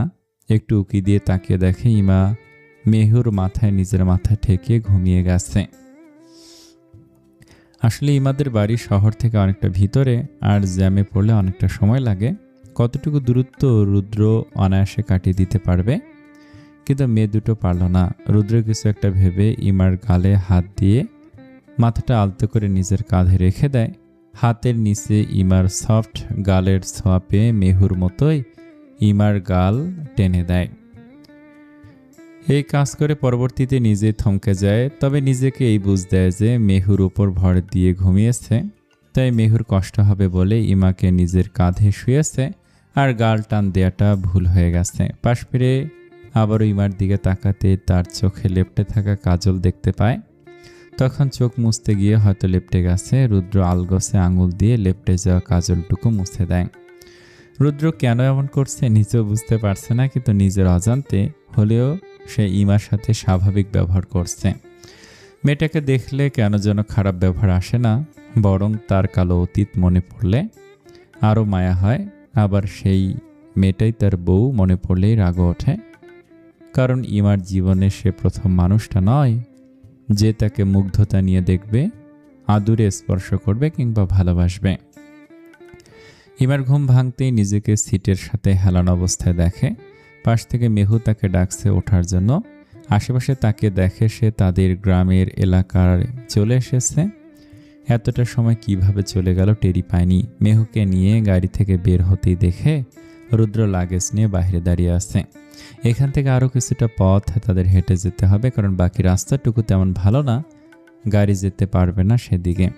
রুদ্র যেহেতু বিয়ের দিন এসেছিল, তাই সে ইমাদের বাড়ির রাস্তা চিনে সে পকেটে এক হাত গুজে অপর হাতে লাগেজ টেনে নিয়ে সামনে এগোতে থাকে। পিছনে মেহুকে সাথে নিয়ে ইমা আগায়। মেহু তো উৎসাহ ভরে আশেপাশে দেখছে আর বিভিন্ন জিনিস নিয়ে ইমার সাথে কথা বলছে। কিছুদূর এগোতেই রাস্তা শেষ হয়ে বাড়িঘর দেখা যায়। এখান থেকে সারিবদ্ধভাবে পরপর বাড়িঘর আছে। বাড়ির সবাই অবাক হয়ে ইমার দিকে তাকায়। ইমাকে যেন একদম অন্যরকম লাগছে। মনে হচ্ছে 2 দিনেই সৌন্দর্য আরও বেড়ে গেছে। সামনে জামাই ব্যাগ হাতে আসছে আর পেছনে ননদের হাত ধরে ইমা এগোচ্ছে। এমন একটা দৃশ্য যে তারা কখনো দেখতে পাবে যেন কল্পনা করতে পারেনি। ইমার বয়সী 3 জন মেয়ে এগিয়ে এসে কথা বলতে আসলে ইমা ইশারায় জানায় সে একটু পর আসবে কথা বলতে। তারা বুঝে চলে যায়। আশেপাশে সবাই ফিসফিসে একে অপরের সাথে কথা বলছিল। তবে সামনে থেকে একজন মহিলাকে দেখে ইমা ভয় পেয়ে যায়। হাতের মুঠোয় থাকা মেহেরের হাতটা শক্ত করে চেপে ধরে। মেহু একটু ব্যথা পেয়ে বলে, ভাবি ব্যথা পাচ্ছি তো। ও সরি মেহু, বুঝতে পারি নাই আমি, বলেই তার হাত ছেড়ে দেয়। মেহের নিজের হাত ডলতে ডলতে বলে, কিছু হয়েছে ভাবি? হ্যাঁ, না তুমি তাড়াতাড়ি আসো, বলে মেহুর হাত ধরে টেনে তাড়াতাড়ি করে এগোতে থাকে। রুদ্রকে ক্রস করে আগে যেতে নিলে রুদ্র অবাক হয়, এই মেয়ে হঠাৎ এমন দ্রুত হাঁটছে কেন? একটু আগেও তো কচ্ছপের মতোই হাঁটছিল। হঠাৎ খেয়াল করে সামনের বাড়িটায় একজন বয়স্ক দেখতে মহিলা তাদের দিকে তীক্ষ্ণ দৃষ্টিতে তাকিয়ে আছে। রুদ্রর বেশ রাগ হয় মহিলাটার ওপর। মনে পড়ে তাদের বিয়ের দিন এই মহিলাটা অনেক আজে বাজে কথা বলছিল। মানে কিছু মানুষ যে অনেক খারাপ হয়ে থাকে, এই মহিলাটাই বোধহয় সেটার প্রমাণ। রুদ্র একটু দ্রুত এগিয়ে ইমার কাছাকাছি হেঁটে ইমার চাচার বাড়িতে যায়। যার আগে অবশ্য আর চোখে একবার মহিলাটার দিকে তাকায়। ইমার চাচা চাচি আগেই তাদের আসার খবর পেয়েছিল। রিয়াজুল হক আগেই জানিয়েছিলেন তাদের। ইমার চাচা সোহেল ইসলাম এসে অনেক সমাদর করে রুদ্র আর মেহেরকে বাড়িতে আনেন। পিছু পিছু ইমাও ঢোকে। তাকে দেখে চাচাতো বোন রিদি দৌড়ে এসে ইমাকে জড়িয়ে ধরে, আপু কেমন আছো তুমি? ভালো রে, তুই কেমন আছিস? একটু ভালো একটু খারাপ, তোমাকে অনেক মনে পড়ে। ইমা হেসে রিদির মাথায় হাত বুলিয়ে দেয়। রিদি ইমার থেকে 3 বছরের ছোট, এবার ক্লাস 8-এ পড়ে। তবে ইমার সাথে অনেক ভালো সম্পর্ক তার। তাদের দেখে ইমার চাচি শেফালি বেশ সমাদর করে। ইমাকে বলে রুদ্রকে নিয়ে তার রুমে যেতে। মেহু এরকম নতুন বলে সেও ইমার পিছু পিছু ঘুরছিল। স্বামী ননদকে রুমে রেস্ট করতে দিয়ে ইমা চাচির কাছে যায়। তিনি তখন রান্না করতে ব্যস্ত। ইমাকে দেখেও কিছু না বলায় ইমাই প্রথমে বলে, ভালো আছো চাচি? হ ভালো, তুই তো বোধহয় ভালোই আসোস। জামাই যখন লগে আইছে মানে মানছে তোরে। হ চাচি, চিন্তা কইরো না, এইবার কিছু হইলে আর তোমাদের ঘরে আসবো না, শহরেই কোথাও কাজে জামুগা। ইমার কথা শুনে শেফালি মাথা তুলে ইমার দিকে তাকায়। ইমা কি আরও সুন্দর হয়ে গেল নাকি? চোখ মুখ যেন ঝিলিক দিয়ে উঠছে। তিনি পাশের একটা পিড়ি ইমার দিকে ঠেলে দিয়ে বলে, বই ইহানাও, 2টা কথা কই।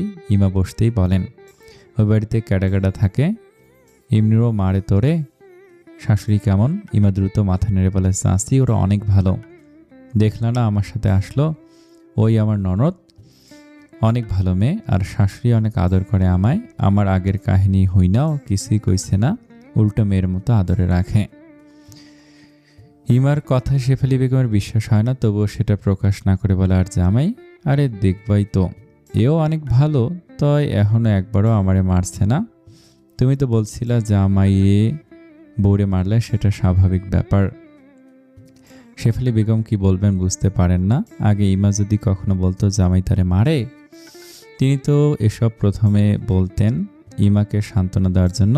মেয়েটা ওইসবই মনে নিয়েছে, অথচ এটা কখনো দেখলো না জামাই বউরে মায়ের দেয়া স্বাভাবিক হলে তার চাচা কেন ওনারে মারে না। এই মেয়েকে তিনি কি বলবেন, সহজ সরল নাকি বলদ?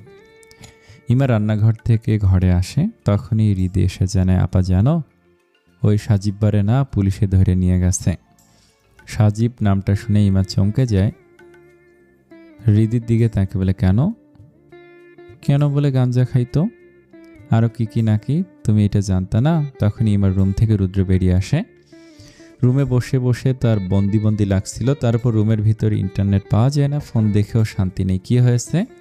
রিদিকে ইমা থামাতে যায়, তবে রিদি ফট করে বলে, আপার আগের জামাইরে পুলিশে ধরে নিয়ে গেছে। ওই যে যেদিন বিয়ে হইল না আপনাগর, ওই দিন রাতেই ধরা খাইছে। অনেক বজ্জাত একটা বেড়া ছিল। রুদ্র ইমার দিকে তাকায়, যে কিনা তখন মাথা নিচু করেছিল, মনে মনে ভয় পাচ্ছিল এইসব হয়তো রুদ্র শুনতে ভালো লাগবে না। তবে রিদি তো বলেই দিল। তবে রুদ্র এসব কথা পাত্তা দেয় না, উল্টো ইমাকে বলে, মার্শি, আমায় ফ্রেশ হতে হবে, কোথায় কি করব দেখিয়ে দাও। মার্শি কেডা? আমি তো রিদি। রুদ্র হেসে বলে, আমি তোমার আপুকে বলেছি। রিদি একটু লজ্জা পেয়ে যায়। আপু তাড়াতাড়ি নিয়ে যাও, আমি আম্মার কাছে যাইতাছি। রিদির দৌড় দেখে রুদ্র হেসে ফেলে। ইমা তখন তার হাসির দিকে তাকিয়েছিল। রুদ্র বুঝতে পেয়ে গলা খাকারি দিয়ে বলে, কি হলো, চলো। ইমা মাথা নেড়ে রুদ্রকে নিয়ে কলপারে নিয়ে আসে। পিছু পিছু ইমার সাথে মেহরও আসে। অনেক আলসে লাগছে তার। ইমা দুজনকে ফ্রেশ হতে দিয়ে চাচির সাথে খাবার গোছাতে হেল্প করে। তাদের আসতে আসতে দুপুর হয়ে গেছে। এতক্ষণে সবারই ক্ষুধা লেগে গেছে। ইমার চাচা একজন কৃষক। কৃষি জমির পাশাপাশি বাড়িতে হাঁস মুরগি গরু ছাগল পালেন। এসব দিয়ে মোটামুটি ভালোই সংসার চলছে। তাছাড়া কন্ট্রাক্টে বিভিন্ন কাজ করেন। ইমা বাড়িতে থাকতে সেও হাঁস মুরগি পালত। চাচা আসতে তিনি রুদ্রকে সাথে নিয়ে খেতে বসেন। রুদ্র কোনো রকম রিয়াকশন দিচ্ছে না। ওকে দেখে মনে হবে যেন সব স্বাভাবিক। মেহের তো ইমার পিছু পিছু ঘুরছিল, তাই খাবারের সময় ভাইয়ের সাথে বসিয়ে দেয় তাকে। ইমা পরে চাচির সাথে বসবে। চাচার সাথে টুকটাক আলাপ করতে করতে রুদ্ররা খাবার শেষ করে। তারপর ইমা তাকে রুমে রেস্ট করতে পাঠায়। তবে ভাইয়ের সাথে তো আর মেহের থাকতে পারবে না, তাই তাকে রিদির সাথে অন্য রুমে পাঠায়। মেহের অনেক মিশুক মেয়ে হওয়ায় সহজে রিদির সাথে মিশে গেছে। তাছাড়া রিদিও অনেক ভালো একটা মেয়ে, দুজনে বেশ প্রাণবন্ত। দুপুরের খাবারের পর সবাই একটু রেস্ট করতে যায়। তাদের সম্পর্ক স্বাভাবিক দেখাতে ইমাও রুমে গিয়ে বসে। অথচ বাসায় সারাদিনে রুদ্রকে পাওয়াই যায় না। সেই সকালে বেরিয়ে যায় আর বিকেলে এসে আবার বেরিয়ে যেত। সোজা রাতে আসতো, তারপর খাওয়া দাওয়া করে ঘুম। রুদ্র কি সবসময় এমনই করে নাকি ইমা আসার পর এমন করছে সেটা ইমা জানে না। রুদ্র বিরক্তি নিয়ে বিছানায় শুয়েছিল, খালি ফোন হাতে নিয়ে রাগে গজগজ করছে। ইমা ভয়ে রুদ্রর থেকে দূরে সরে যায়। এতে যেন রুদ্রর রাগ আরও বেড়ে যায়। একটু শব্দ করে বলে, সমস্যা কি? দূরে গেলে কেন? আপনি এমন করছেন কেন? কিছু হয়েছে? ধুর, একদম নেট পাওয়া যায় না। আমার রাগ উঠতেছে প্রচুর। কথা বলার মতো মানুষ নাই, যে আছে সে মানুষ কম, জড় পদার্থই বেশি। জড় পদার্থ শুনে ইমা নিজেকে কল্পনা করছে সে জড় পদার্থ হলে তাকে কেমন লাগবে। চেয়ারের ওপর তার মাথা, এটা ইমা চেয়ার। আমার আলমারির ওপর ইমার মাথা বসালে সেটা ইমা আলমারি। ভাবনা থেকে ফিরে দেখে রুদ্র এখনও কেমন গজগজ করছে। সে আর কিছু না বলে সোজা রুম থেকে বেরিয়ে যায়। রুদ্র রাগে বিড়বিড় করতে থাকে। এখানে আসাটাই তার ভুল হয়েছে, না আসলেই ভালো হতো। মিহুটা তো সুন্দর একটা মেয়ের সাথে কথা বলছে, আর সে একটা মেয়ে তো দূর, ছেলেও পাচ্ছে না কথা বলার জন্য। হঠাৎই ইমার চাচা আসেন রুমে। রুদ্র ওনাকে দেখেই ভদ্র ছেলের মতো উঠে বসে। বসুন চাচা। বলছিলাম কি রুদ্র বাবা, তুমি যদি চাও তোমায় একটু বাহির থেকে ঘুরেই আনতে পারি। আমাদের আবাদ জমিগুলো আশেপাশের এলাকাটা ঘুরে নিয়ে আসি, তোমার ভালো লাগবে তাইলে। রুদ্র দেখে চাচার পিছন থেকে ইমা উকি দিচ্ছে, তার মানে এই মেয়ে চাচাকে এসব বলে এনেছে। ইমার দিকে একটু রাগী দৃষ্টি ছুড়ে দিয়ে সে বলে, আচ্ছা চলুন চাচা। রুদ্র বেরিয়ে যেতে ইমা বুকে হাত দিয়ে শান্তির নিঃশ্বাস ফেলে। এতক্ষণ ভয়ই পাচ্ছিল সে। রুদ্রকে দেখে মনে হচ্ছিল হয়তো ভূত ভর করেছে। ভিতরে কেমন রাগ দেখাচ্ছিল, আবার বিড়বিড় করছিল। তাই তো তাড়াতাড়ি চাচাকে বলে রুম থেকে বিদায় করল। ভাবছিল এখন নিজে একটু রেস্ট করবে। তবে রিদি এসে বাধা দেয়, আপা দুলাভাই কই? তোর আব্বার লগে বাইরে গেছে। ও আচ্ছা, আমি তোমার ননদরে নিয়ে সামনে থেকে ঘুরে আসি, তুমি যাইবা? ইমা যেতে চাচ্ছিল না, কারণ আশেপাশের বাড়ির কিছু মানুষ আছে যারা উল্টাপাল্টা কথা বলতে বেশি পছন্দ করে। ইমাকে দেখলো আবারও শুরু করবে, তবে যখন মনে হয় মেহেরকে দেখলেও তো এসব কথা বলতে পারে, তাই সে সাথে যেতে রাজি হয়। সে সাথে থাকলে মেহেরকে এসব থেকে দূরে রাখতে পারবে। সোহেল ইসলাম রুদ্রকে নিয়ে এলাকায় ঘুরতে যান। রুদ্রর একটু সংকোচ লাগছিল, কিন্তু গুরুজন বলেছে বলে আর না করেনি। ইমার জন্য ইমার চাচার বেশ পরিচিত এলাকায়। আশেপাশের কয়েকজন বলেছিল, আরে এইটা ওই ডিভোর্সি মেয়েটার নতুন জামাই খান না? জামাইরে দেখি বয়স কম, এইটাও টিহেনাহি কে জানে। সোহেল ইসলাম লজ্জায় পড়ে যান। এরা আড়ালে কথা বলছে, তা এত জোরে। তারা সবই শুনতে পারছে। রুদ্র শুনেও না শোনার ভান করছে। তার খুব রাগ লাগছে এসব কথা শুনে। মনে এরা ইমাকে তো কথা শুনিয়েছেই, এখন তাকেও ইনসাল্ট করছে। সোহেল ইসলাম বলেন, আসো বাবা, আমরা অন্যদিকে যাই। এরা মানুষ ভালো না, কারো একটু খুঁত দেখলেই কথা না শুনিয়ে ছাড়বে না। ভাইজান মইরা যাওয়ার পর যখন ইমারে আমার বাড়িতে আনছিলাম, তখন অনেক কথাই বলছে আমারে। তারপর মাইয়ার বিয়া দেওয়ার সময়ও অনেক কথা কইছে। শেষে ডিভোর্স খান হওয়ার পর তো আর কথাই ছিল না। ভাইজান মরার পর থাইকা ইমার জীবনটা শেষ হইয়া গেল। আমার কাছে রাইখাও ভালো রাখবার পারছি না। আল্লাহ জানে মাইয়াটা কখনো সুখের দেখা পাইব নাহি। রুদ্র চুপচাপ ওনার কথা শুনতে থাকে, তবে কোনো উত্তর দেয় না। রুদ্র এখনও জানেই না ইমার অতীত সম্পর্কে। এসব নিয়ে জিজ্ঞাসা করলে তারা বুঝে ফেলবে ইমার সাথে তার সম্পর্ক ভালো নেই। এটা গ্রামের মানুষজন জানলে আরও অবস্থা খারাপ হবে। তার থেকে এখনের মতো চুপচাপ থাকাই ভালো হবে মনে হয়। ইমা মেহেরকে নিয়ে রিদির সাথে খেলা মাঠগুলোতে ঘুরতে আসে। কিছুদিন হলো ধান কাটার পর জমিগুলো খালি পড়ে আছে। মেহের এসব জায়গা দেখে বেশ মজা করছে। মেহেরের থেকে ইমা জানতে পারে অনেক বছর ধরে তারা তাদের গ্রামের বাড়িতে যায় না, তাই হয়তো বেশি আগ্রহ দেখা যাচ্ছে তার মাঝে। ইমাকে দেখে তাদের সমবয়সী কয়েকজন মেয়ে কথা বলতে আসে। তাদের সাথে ইমার ভালোই বন্ধুত্ব আছে, সবাই মিলে অনেক গল্প করে। মিহু ইতিমধ্যে রিদির সাথে মিলে হালকা পাতলা খেলাধুলাও শুরু করে দিয়েছে। তাকে দেখে মনে হচ্ছে না সে আজই প্রথম এখানে তার ভাবির বাড়ি বেড়াতে এসেছে। মেয়েদের খেলতে দেখে আশেপাশের বাড়ির কয়েকজন মেয়ে মহিলারাও এগিয়ে আসে। সাথে সেই বয়স্ক দেখতে মহিলাটাও আছে। ওনাকে দেখে ইমা চুপ করে থাকে। মহিলাটা এসেই বলে, কিরে সেমরি, রূপ তো দেখি তোর বাইয়া বাইয়া পড়তাছে। এইবার এই নো টিকবার পাইবি তো, নাহি আবারও চাষির ঘাড়ও আইয়া উঠবি? ইমা উত্তর দেয় না। তবে পাশ থেকে একজন মহিলা বলে, আপনার সমস্যাটা কি কইন তো? মায়াটার লগে কেন শত্রুতা আপনার? মায়াটা ভালো তাহাটাও কি আপনার সহ্য হইতাছে না? তুই চুপ থাক। এই মাইয়া আমগোর পুরো এলাকার নামটাই খারাপ করে দিছে। এখন কোথাও গেলে অনেকেই জিগায় আমার পাশের বাড়ির মাইয়ার কথা। আমার জায়গায় তোরা থাকলে তোরা বুঝতি। আপনি জানতো এখান থেকে আপনারে আমরা ডাকছি না। আর আমগোর ইমার কোনো দোষ আসিল না। ওই সজীব ভাই আসল হারামজাদা আসিল। দেখতেই তো পাইছেন এখন জেলখানাত বইয়া রইছে। মহিলাটা মুখ ভেংসি দিয়ে সেখান থেকে চলে যায়। উনি চলে যেতে ইমা বলে, খালাম্মা, আমার জন্য আপনাদের আর কথা বলতে হবে না, আমি তো যাবই গা। এইবার আল্লাহ বাঁচাইলে কোনো বিপদে পড়লেও আর ইহানে আসবো না, শহরেই কোনো কাজ করে থাকবো। হ্যাঁ রে ইমা, তুই কি ভালো নাই এইখানেরও? তারা কি তোর অত্যাচার করে নাকি তোরে? আমারে তোরে আর যাইতে হবে না, আমরার সাথেই থাকবি তুই। আল্লাহ খালাম্মা এইসব বললেন না। আমার শ্বশুরবাড়ির লোকজন আল্লাহর রহমতে অনেক ভালো। এই যে আমার ননদরে তো দেখতেছিনি, ওনারা অনেক সবাই ভালো। আমি তো কথার কথা বলছি। আর তোর জামাইটা পোলা মানুষ তো কিছু কইছে তোরে? ইমা থেমে যায়, একটা দীর্ঘ নিঃশ্বাস ফেলে বলে, যথেষ্ট ভালো রাখছে আমারে কেউ কোনো কথাই শুনাইছে না। আর ওনার কথা যদি বলি, আসলে 2 দিন হইল মাত্র, সব ঠিক হইয়া যাইব। তোমরা এইসব নিয়ে ভাইব না।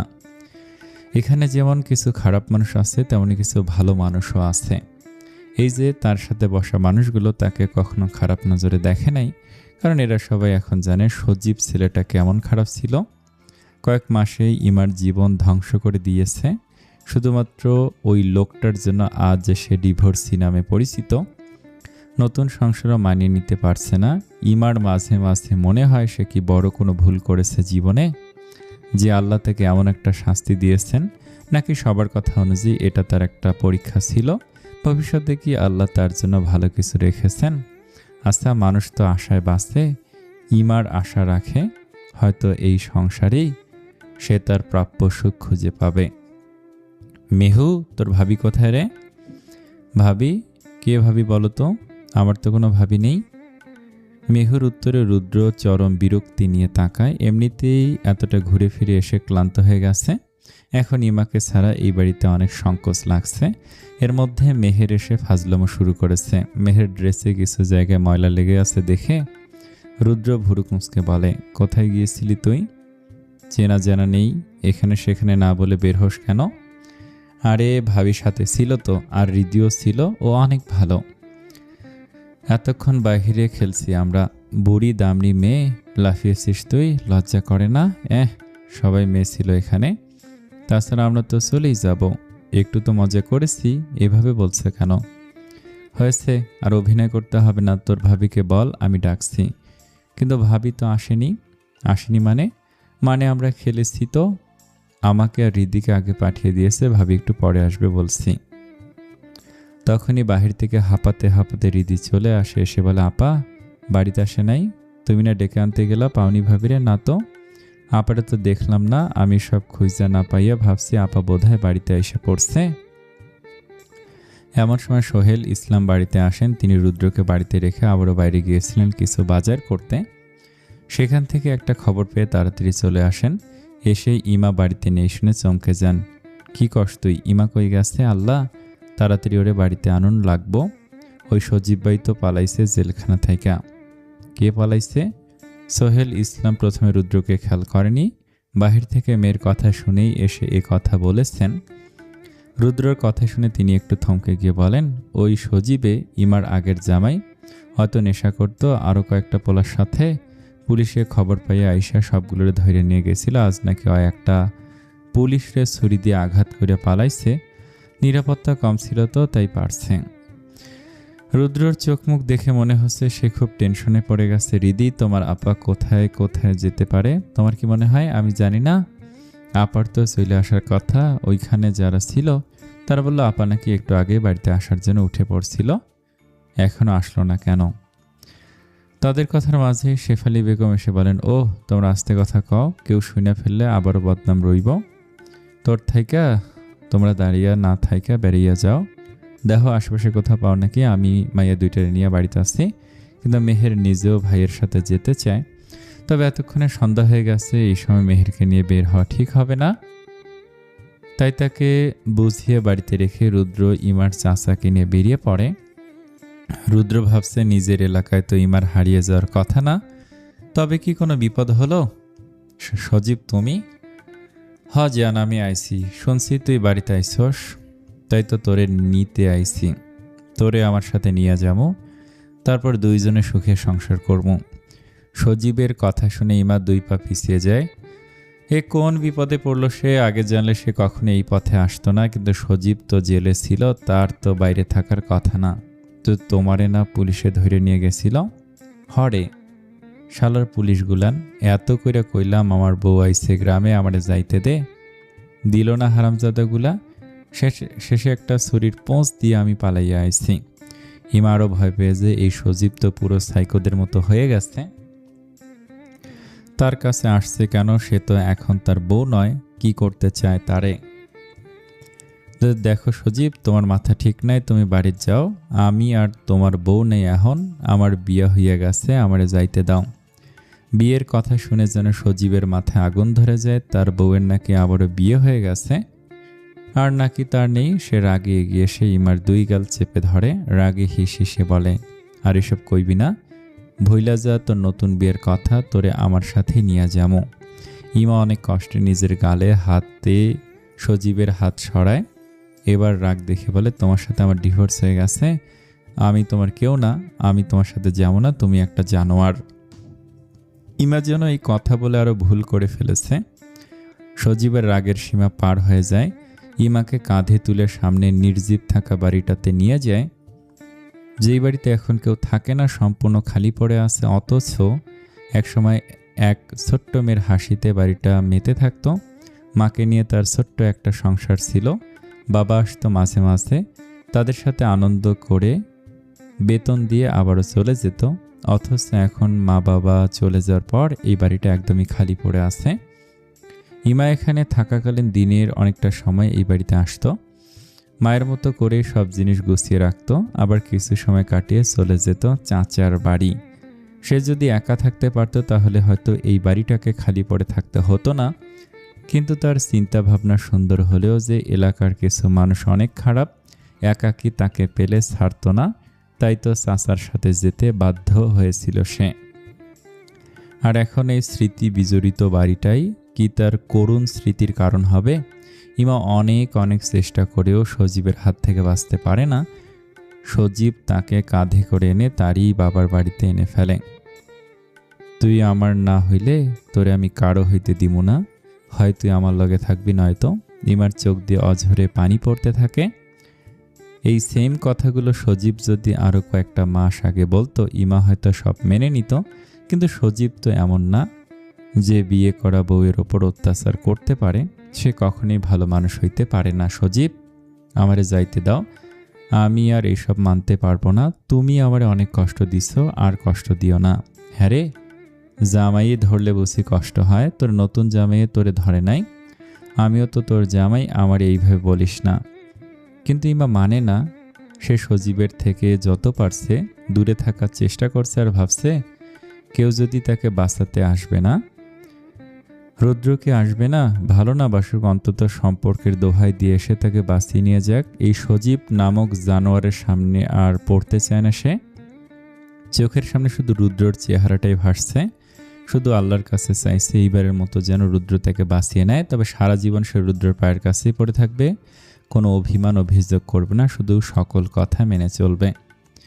অপরদিকে সোহেল ইসলাম মন্তব্য সম্ভাব্য সকল জায়গায় ইমার খোঁজ করেন। যেহেতু লোক জানাজানি হলে ইমারই ক্ষতি, তাই জোরে ডাকও দিতে পারছেন না। এর মাঝে তারা সজীবের বাড়িতেও খুঁজে এসেছেন। তার বাড়িতেও বেশি দূরও নেই, কিন্তু সেখানে গিয়ে জানতে পারেন সজীবকে কেউ দেখেনি এখনো, শুধু শুনেছেই সে পালিয়েছে। সজীবের মা নেই, শুধু অসুস্থ বাবা আছেন, সেও বিছানায় পড়া। সেই বাড়িতে ইমার কাছের বলতে জমিলা কাকি আছেন, তিনি সেই বৃদ্ধের দেখাশোনা করেন নিজের বাবার মতো। ইমা যতদিন সেই বাড়িতে ছিল সজীবের অত্যাচার থেকে তিনি রক্ষা করেছেন। সোহেল ইসলাম শুধু জমিলাকেই জানিয়েছেন ইমার কথা। তিনি বলেছেন, ইমা এনে আইলে আমি আগলে রাখবো, আপনারা অন্য জায়গায় দেখেন, আমি তো আব্বারে রাইখা যাইতে পারতাছি না। রুদ্রর এতক্ষণে পাগল পাগল অবস্থা। গ্রামে এসে যে এমন একটা পরিস্থিতির সৃষ্টি হবে রুদ্র জানলে কখনই আসতো না। ইমা যদি সজীবের সামনে পড়ে যায় সেটা ভেবেই তার মাথা খারাপ হয়ে যাচ্ছে। সে তো দেখছে ইমার শরীরের আঘাতগুলো। ইমার কোমরের দিকে থাকা গভীর আঘাতটা দেখে সে শিউরে উঠেছিল, যেটাই 6 মাসও দাগ রয়ে গেছে। ইমার ঘুমন্ত অবস্থায় সেখানে সে আলতো করে শুয়েও দিয়েছিল। মেয়েটা বুঝি অনেক কষ্ট পেয়েছিল তখন। হঠাৎ রুদ্র বলে, চাচা, এটা তো শুধু আপনাদের বাড়ি, তাই তো? ইমার বাবার বাড়ি তো খালি পড়ে আছে বলেছিলেন, সেখানে যায়নি তো ইমা? সোহেল ইসলামের টনক নড়ে। আসলেই তো ইমা তো আগে প্রায়ই সেখানে যেত, আজও কি গিয়েছে নাকি? আরে, এটা তো আমার মাথাতেই ছিল না। আসো বাবা, ওই দিকেই যাই। ইমার বাবার বাড়ি তার চাচার বাড়ি থেকে বেশ খানিকটা দূরে। ইমার দাদা থাকতে পুরাতন বাড়ি রেখে নতুন করে একটু দূরে আবার বাড়ি বানানো হয়েছিল। তবে উনি মারা যাওয়ার পর ইমার বাবা ছোট ভাইকে নতুন বাড়িতে থাকতে দিয়ে নিজে পুরাতন বাড়িটাই সাজিয়ে নিয়েছিলেন। এখানে ইমার মা নিজের মতো সবকিছুই গুছিয়ে নিয়েছিলেন, তাই এসব নিয়ে দুই ভাইয়ের মধ্যে কখনো ঝামেলা হয়নি। বরং সোহেল ইসলাম আনন্দের সহিত ভাইয়ের কথা মেনে নিয়েছিলেন। সেই বাড়িটা বর্তমানে খালি পড়ে আছে বলে সেখানে আশেপাশে কোনো বাড়ি নেই। সবাই রাস্তার দিকে বাড়ি বানানো শুরু করেছে, তাই ভেতরের দিকটা খালি পড়ে আছে। সেই বাড়ির কাছাকাছি যেতেই তারা ইমার কণ্ঠস্বর শুনতে পায়। রুদ্র সাথে সাথে দৌড়ে ভেতরে যায়। গিয়েই তো দেখে একটা ছেলে ইমার সাথে জোর জবরদস্তি করতে চাচ্ছে। রুদ্রর মাথার তার ছিঁড়ে যায়। সে দৌড়ে গিয়ে আগে ইমার ওপর থেকে ছেলেটিকে টেনে হিঁচড়ে সরিয়ে ক্রমাগত মারতে থাকে।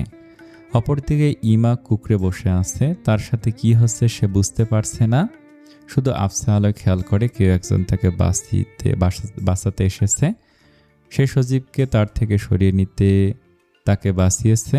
এরই মাঝে হঠাৎ এতটা সে সহ্য করতে না পেরে অজ্ঞান হয়ে যায়। সোহেল ইসলাম ইমার দিকে তাকিয়ে যা বুঝতে পারেন তেমন কিছুই হয়নি। তারা সঠিক সময়ে এসেছেন।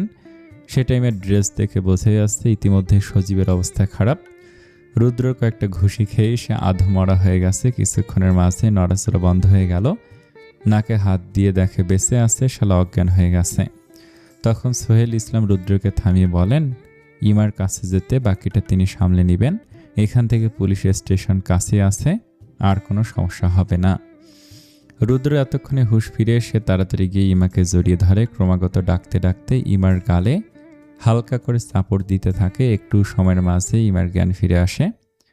সামনে রুদ্রকে দেখে সে শার্ট খামছে ধরে হু হু করে কান্না করে দেয়। রুদ্র তাকে সান্ত্বনা দিতে মাথায় হাত বুলিয়ে দিতে দিতে বলে কিছু হয়নি মার্সি, আমরা চলে এসেছি তো, আর কান্না করো না, আমি আছি না। ইমার মাথাটা নিজের বুক থেকে তুলে সারা মুখে পরপর কতগুলো চুমু দেয়। তারপর আবারও জড়িয়ে ধরে সান্ত্বনা দিতে থাকে। ইমা কান্নার তোপের মাঝেও সব বলতে চাইলে রুদ্র থামিয়ে দেয়। এখন বলতে হবে না, পরে শুনবো, শান্ত হও তুমি। ইমা কিছুক্ষণ পর রুদ্রের বুকে শান্ত হয়ে পড়ে থাকে। তবে তার শরীর এখনো কাঁপছে, সেটা রুদ্র অনুভব করতে পারছে। তার হাতের মুঠোয় এখনো রুদ্রের শার্ট খামছে ধরা। রুদ্র আর কোনো কথা ছাড়া পাশে পড়ে থাকা ইমার ওড়নাটা তুলে তার গায়ে জড়িয়ে দিয়ে সোজা কোলে তুলে নেয়। তারপর সোহেল ইসলামের উদ্দেশ্যে বলেন চাচা, পুলিশকে জানিয়েছেন? হ বাবা, তারা আসতেছে। আমি তবে ইমাকে নিয়ে বাড়িতে যাই। আপনি একটু কষ্ট করে এই বাস্টার্ডটার নামে কয়েকটা মামলা লিখে আসবেন। বাকিটা নিয়ে ভাববেন না। এই বাস্টার্ড যাতে পূর্ণ শাস্তি পায় সেটা আমি নিশ্চিত করব। সোহেল ইসলাম মাথা নাড়তেই রুদ্র ইমাকে নিয়ে বেরিয়ে পড়ে। ততক্ষণে পুলিশও চলে এসেছে। সেটা দেখে রুদ্র সোজা বাড়ির পথে রওনা দেয়। এতক্ষণে রাত নেমে এসেছে, তবে চাঁদ বুঝি আজ তাদের পক্ষে ছিল। তাই তো চাঁদের আলোয় চারদিক আলোকিত হয়ে আছে। রুদ্র ইমাকে কোলে নিয়ে ভাবছে এতটা পাতলা কেউ কিভাবে হয়, কোলে নিয়ে কোনো রকম কষ্টই হচ্ছে না। একে তো সে সারা জীবন এভাবে কোলে করে রাখতে পারবে। রুদ্র বাড়িতে এসে ইমাকে সোজা তার রুমে নিয়ে যায়। শেফালি খাতুন সাথে সাথে দৌড়ে আসেন, সাথে মেহের আর রিদিও। ইমাকে শুয়ে দিতে শেফালি বেগম বলেন কি হয়েছে ওর, কই পাইছে ওরে? রুদ্র তাদের জানায় ও ঘুমিয়ে গিয়েছে, সমস্যা নেই কোনো, ঠিক আছে, এখন ওদের বাড়িতে গিয়েছিল। তবে ইমার ক্লান্ত চেহারা দেখে শেফালি বেগম বুঝেন নিশ্চয়ই কোনো সমস্যা হয়েছে। রুদ্র হয়তো তাদের জানতে চাচ্ছে না, তাছাড়া বাচ্চারাও আছে এখানে। রুদ্রকে উপেক্ষা করে শেফালি বেগম ইমার কাছে এগিয়ে যায়। এবার লাইটের আলোয় দেখে ইমার কপালে আঘাতের চিহ্ন। তাছাড়া জামার এক পাশে রক্ত দেখে চমকে যায়। তবে রক্তের উৎস খুঁজতে গিয়ে ইমার হাতের তালুতে আঘাত দেখে। এতে তো নিশ্চিত অন্য কিছু হয়েছে, কারণ বাড়িতে বসে কিছু কাটাকাটি করলে হাতের আঙ্গুলে কাটার কথা, তালুতে না। রুদ্রের দিকে তাকে দেখে রুদ্র ফোনে কারোর সাথে কথা বলছে। দেখে তো মনে হচ্ছে অনেক গুরুত্বপূর্ণ কথা, অথচ এখানে বউ আঘাত পেয়ে বসে আছে, সেদিকে খবর নেই। ওনার বেশ রাগ হয় রুদ্রের ওপর, অথচ তিনি তো জানেন না তাদের মেয়েকে রুদ্র কত বড় বিপদ থেকে বাঁচিয়ে এনেছে। রিয়াজুল হক বাসায় এসেছিল, তখন ফোন আসতেই তিনি কথা বলে বেশ টেনশনে পড়ে যান। স্বামীর টেনশন মিশ্রিত চেহারা দেখে সামিনা বেগম ভয় পেয়ে যান। ছেলেমেয়ে বাড়ির বাহিরে তিনি ভয় পেয়ে যান। রিয়াজুল হক ফোন রাখতেই তিনি বলেন কি হয়েছে, আপনাকে এমন লাগছে কেন? আমার ছেলেমেয়ে রুদ্রই ফোন দিয়েছিল, ওরা ঠিক আছে। তবে ইমার কি হয়েছে? ইমার অসুস্থ, তাহলে নিয়ে চলে আসতে বলো, ওখানে আর থাকতে হবে না। স্ত্রীকে ইমার জন্য টেনশন করতে দেখে রিয়াজুল হকের কেন যেন ভালো লাগে। অন্তত মেয়েটার জন্য চিন্তা তো করছে। তিনি একটা শ্বাস ফেলে বলেন আপাতত সবই ঠিক আছে, ওদের কালকেই চলে আসতে বলেছি, আর এখন আমাকে একটু বেরোতে হবে। কোথায় যাবে না এখন? শফিকুলের কাছে। উনি তো পুলিশে আছেন, ওনাকে কি দরকার? আপনি কিছু লুকাচ্ছেন আমার থেকে? আচ্ছা বাবা, বলছি শোনো, ইমার প্রাক্তন স্বামী নেশা করত। আরও খারাপ দিক আছে, সেদিন রাতে পুলিশ ধরে নিয়ে গিয়েছিল, সেই আজকে ইমার উপর অ্যাটাক করতে এসেছিল। সামিনা বেগম আটকে ওঠেন। উনি যতই বলুক ইমাকে মানেননি, তবুও তো বাচ্চা মেয়ে, মা হিসেবে অনেক টেনশন হয় ওনারও। মা হয়ে মেয়ের খারাপ শুনতে পারবেন না তো? স্ত্রীকে সামলাতে রিয়াজুল হক বলেন এখন সব ঠিক আছে, তোমার ছেলে গিয়ে ওই বেয়াদবটাকে মেরে অজ্ঞান করে দিয়েছে, এখন থানার বিষয়টা নিয়ে আমাকে সামলাতে বলল। পেয়েছে তো বাপকে, নিজে না পারলে বাপকে ধরিয়ে দিবে। তোমার ছেলে আমাকে জ্বালিয়ে মারলো। ছেলের ব্যাপারে এমন কথা শুনে সামিনা বেগম রেগে যান। ওনার ছেলে কি বড় হয়েছে নাকি? এখনো তো ছোটই, পড়াশোনা করছে মাত্র। তাছাড়া বাবা থাকতে ছেলেরা তো টেনশনের কি আছে? এই তোমার কি মনে হয় আমার ছেলে পারবে না? নিজের বউয়ের জন্য সর্বোচ্চটা করতে পারবে, লাগবে না তোমার কিছু করতে। রিয়াজুল হক হেসে ফেলেন, বউয়ের নাক একটু টেনে দিয়ে বলেন, রেগে গেলে তোমার তুমি করে বলাটা গেল না? আচ্ছা, তোমার ছেলেকে আর কিছুই বলবো না। বাবা যখন হয়েছি, ছেলের বিপদ তো সামলাতে হবে। যাই হোক, থাকো তুমি, আমি শফিকুলের সাথে কথা বলেই চলে আসবো। তাড়াতাড়ি আসবেন। শফিকুল ইসলাম রিয়াজুল হকের বন্ধু হন। তিনি পুলিশে চাকরি করেন। যেহেতু শহর একটাই, তাই অন্তত ইমাদের এলাকার পুলিশের সাথে কথা বলে হলেও ব্যাপারটা ম্যানেজ করতে পারবেন। তাই তো যাচ্ছেন ছেলের সংসারের নিশ্চয়তা দেওয়ার প্রচেষ্টায়, নয়তো ছেলে তার টেনশনই থাকবে বউয়ের প্রাক্তনকে নিয়ে। বেশ অনেকক্ষণ ধরে বাবার সাথে কথা বলে রুদ্র রুমে আসে। রুমের ভেতর নেটের সমস্যা থাকায় তাকে বাইরে যেতে হয়েছিল। ভেতরে এসে দেখে শেফালি বেগম ইমার হাতে আর কপালে মলম লাগিয়ে দিচ্ছেন। রুদ্র হয়তো ইমার আঘাতগুলো আগে খেয়াল করেনি। এবার দেখে নিজের শার্টের দিকে তাকায়, দেখে অফ হোয়াইট শার্টের বোতামের দিকে রক্ত লেগে আছে। কেন যেন তার বিরক্ত লাগে না। তার মনে পড়ে এবার ইমার অজ্ঞান হওয়ার পর সে ভয় পায়নি, সহজেই সামলে নিতে পেরেছে। এবার রুদ্র একটু গলা খাকারি দিয়ে চাঁচির মনোযোগ আকর্ষণ করে। শেফালি বেগম তাকাতেই সে বলে, চাঁচি, ইমা উঠলে ওকে একটু খাইয়ে দিবেন। এ কথা শোনা মাত্র শেফালি খাতুন খেকে ওঠেন। আমাকে বলতেছ কে? তোমার বউ না? তুমি খেয়ে দাও গা। মাইয়াটা এত ব্যথা পাইছে, একবারও দেখছো তুমি? এই হাসা কইরা কত, মাইয়াটা ভালো আছে তো, নাকি তোমরাও অত্যাচার করো আমার মাইয়ারা রে? রুদ্র হঠাৎ এমন কথা শুনে ভড়কে যায়। উচ্চস্বরে কথা শুনে রুমের পাশ থেকে মেহের আর হৃদিও দৌড়ে আসে। মেহু এসে ভাইকে ভড়কে যেতে দেখে কাছে যায়। শেফালি বেগম বকবক করতে করতে রুমে থেকে চলে যান। মায়ের পেছনে হৃদিও যায়। মেহু ভাইয়ের শার্টের হাতা টেনে বলে, কি হয়েছে ভাইয়া? উনি রেগে গেল কেন? রুদ্র ওভাবেই উত্তর দেয়, আমিও জানি না। সে সময় ইমা মাথায় হাত দিয়ে উঠে বসতে যায়। রুদ্র তাড়াহুড়ো করে গিয়ে ওকে ধরে বসায়। মেহের হাঁ হয়ে ভাইকে দেখতে থাকে। ভাইকে চিনতেই পারছে না সে। যে ভাই হুটহাট রেগে যায় সে এখনো শান্ত আছে, আবার ইমার এত খেয়াল রাখছে। ঠিক আছে তুমি?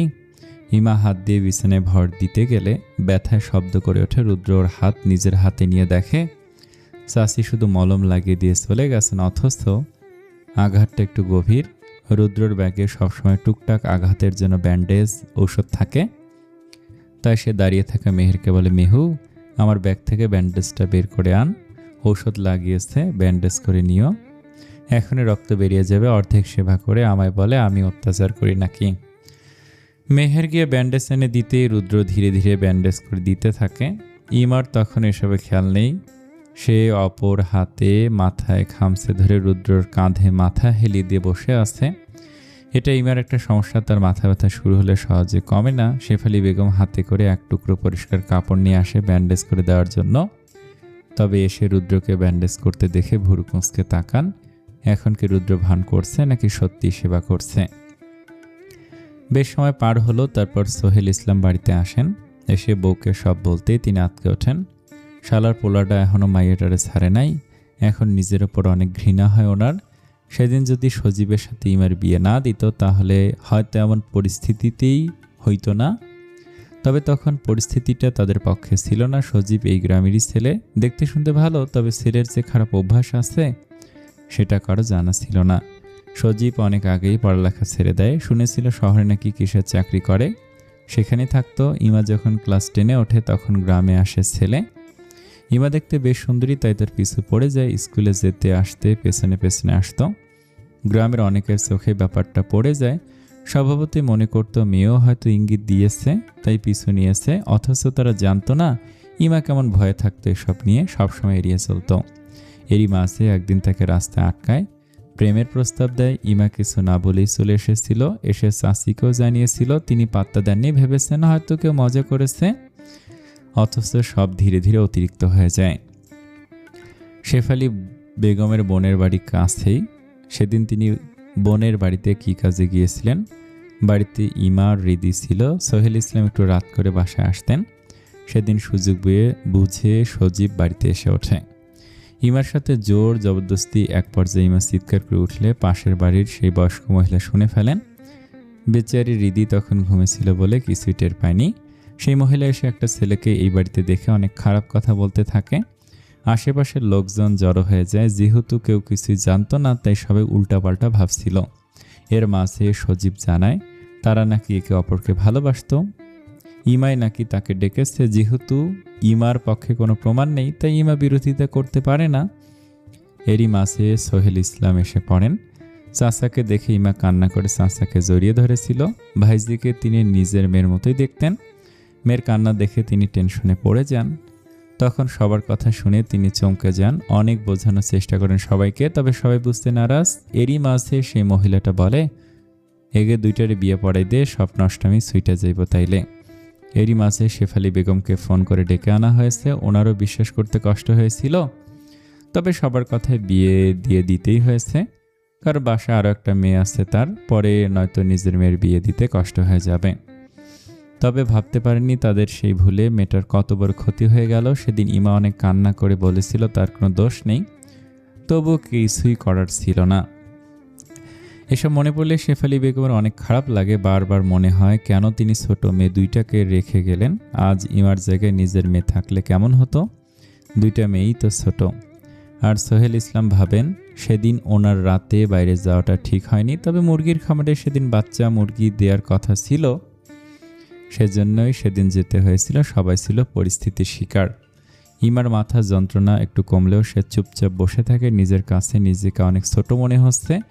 খালি মনে হচ্ছে তার পাশে বসে থাকা লোকটা কি তাকে ভুল বুঝবে। বিয়ের পরও অতীতটা আবার ফিরে আসলো।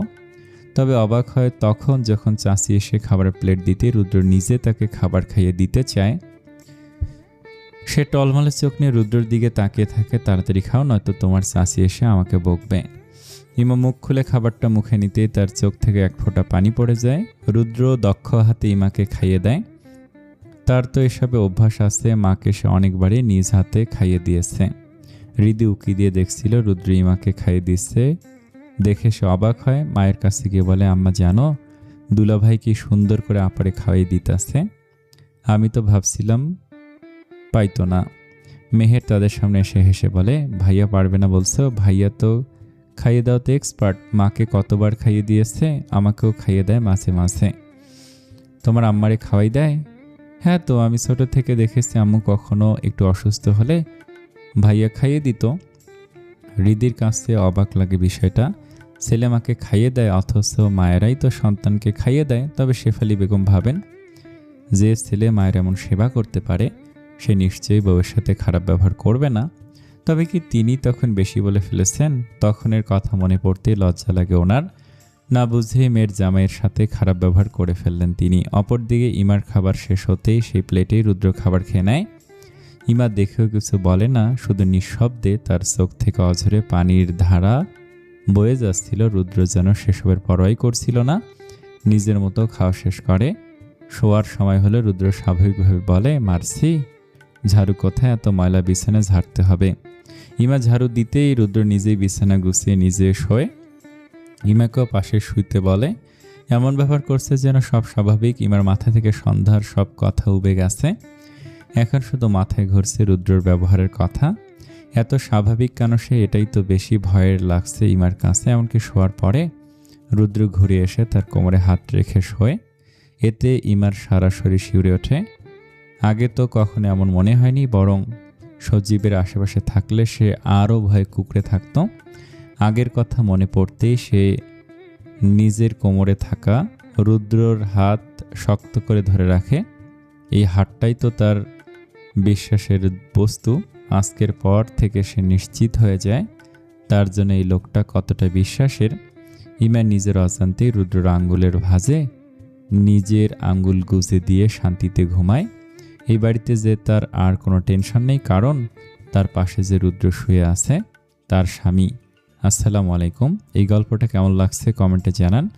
আমার তো অনেক ভালো লাগছে। আর এই গল্পটা আপনি আপনার সাপোর্ট করেন না, আমি খুব কষ্ট পেয়েছি। সবাই লাইক করবেন, কমেন্ট করবেন।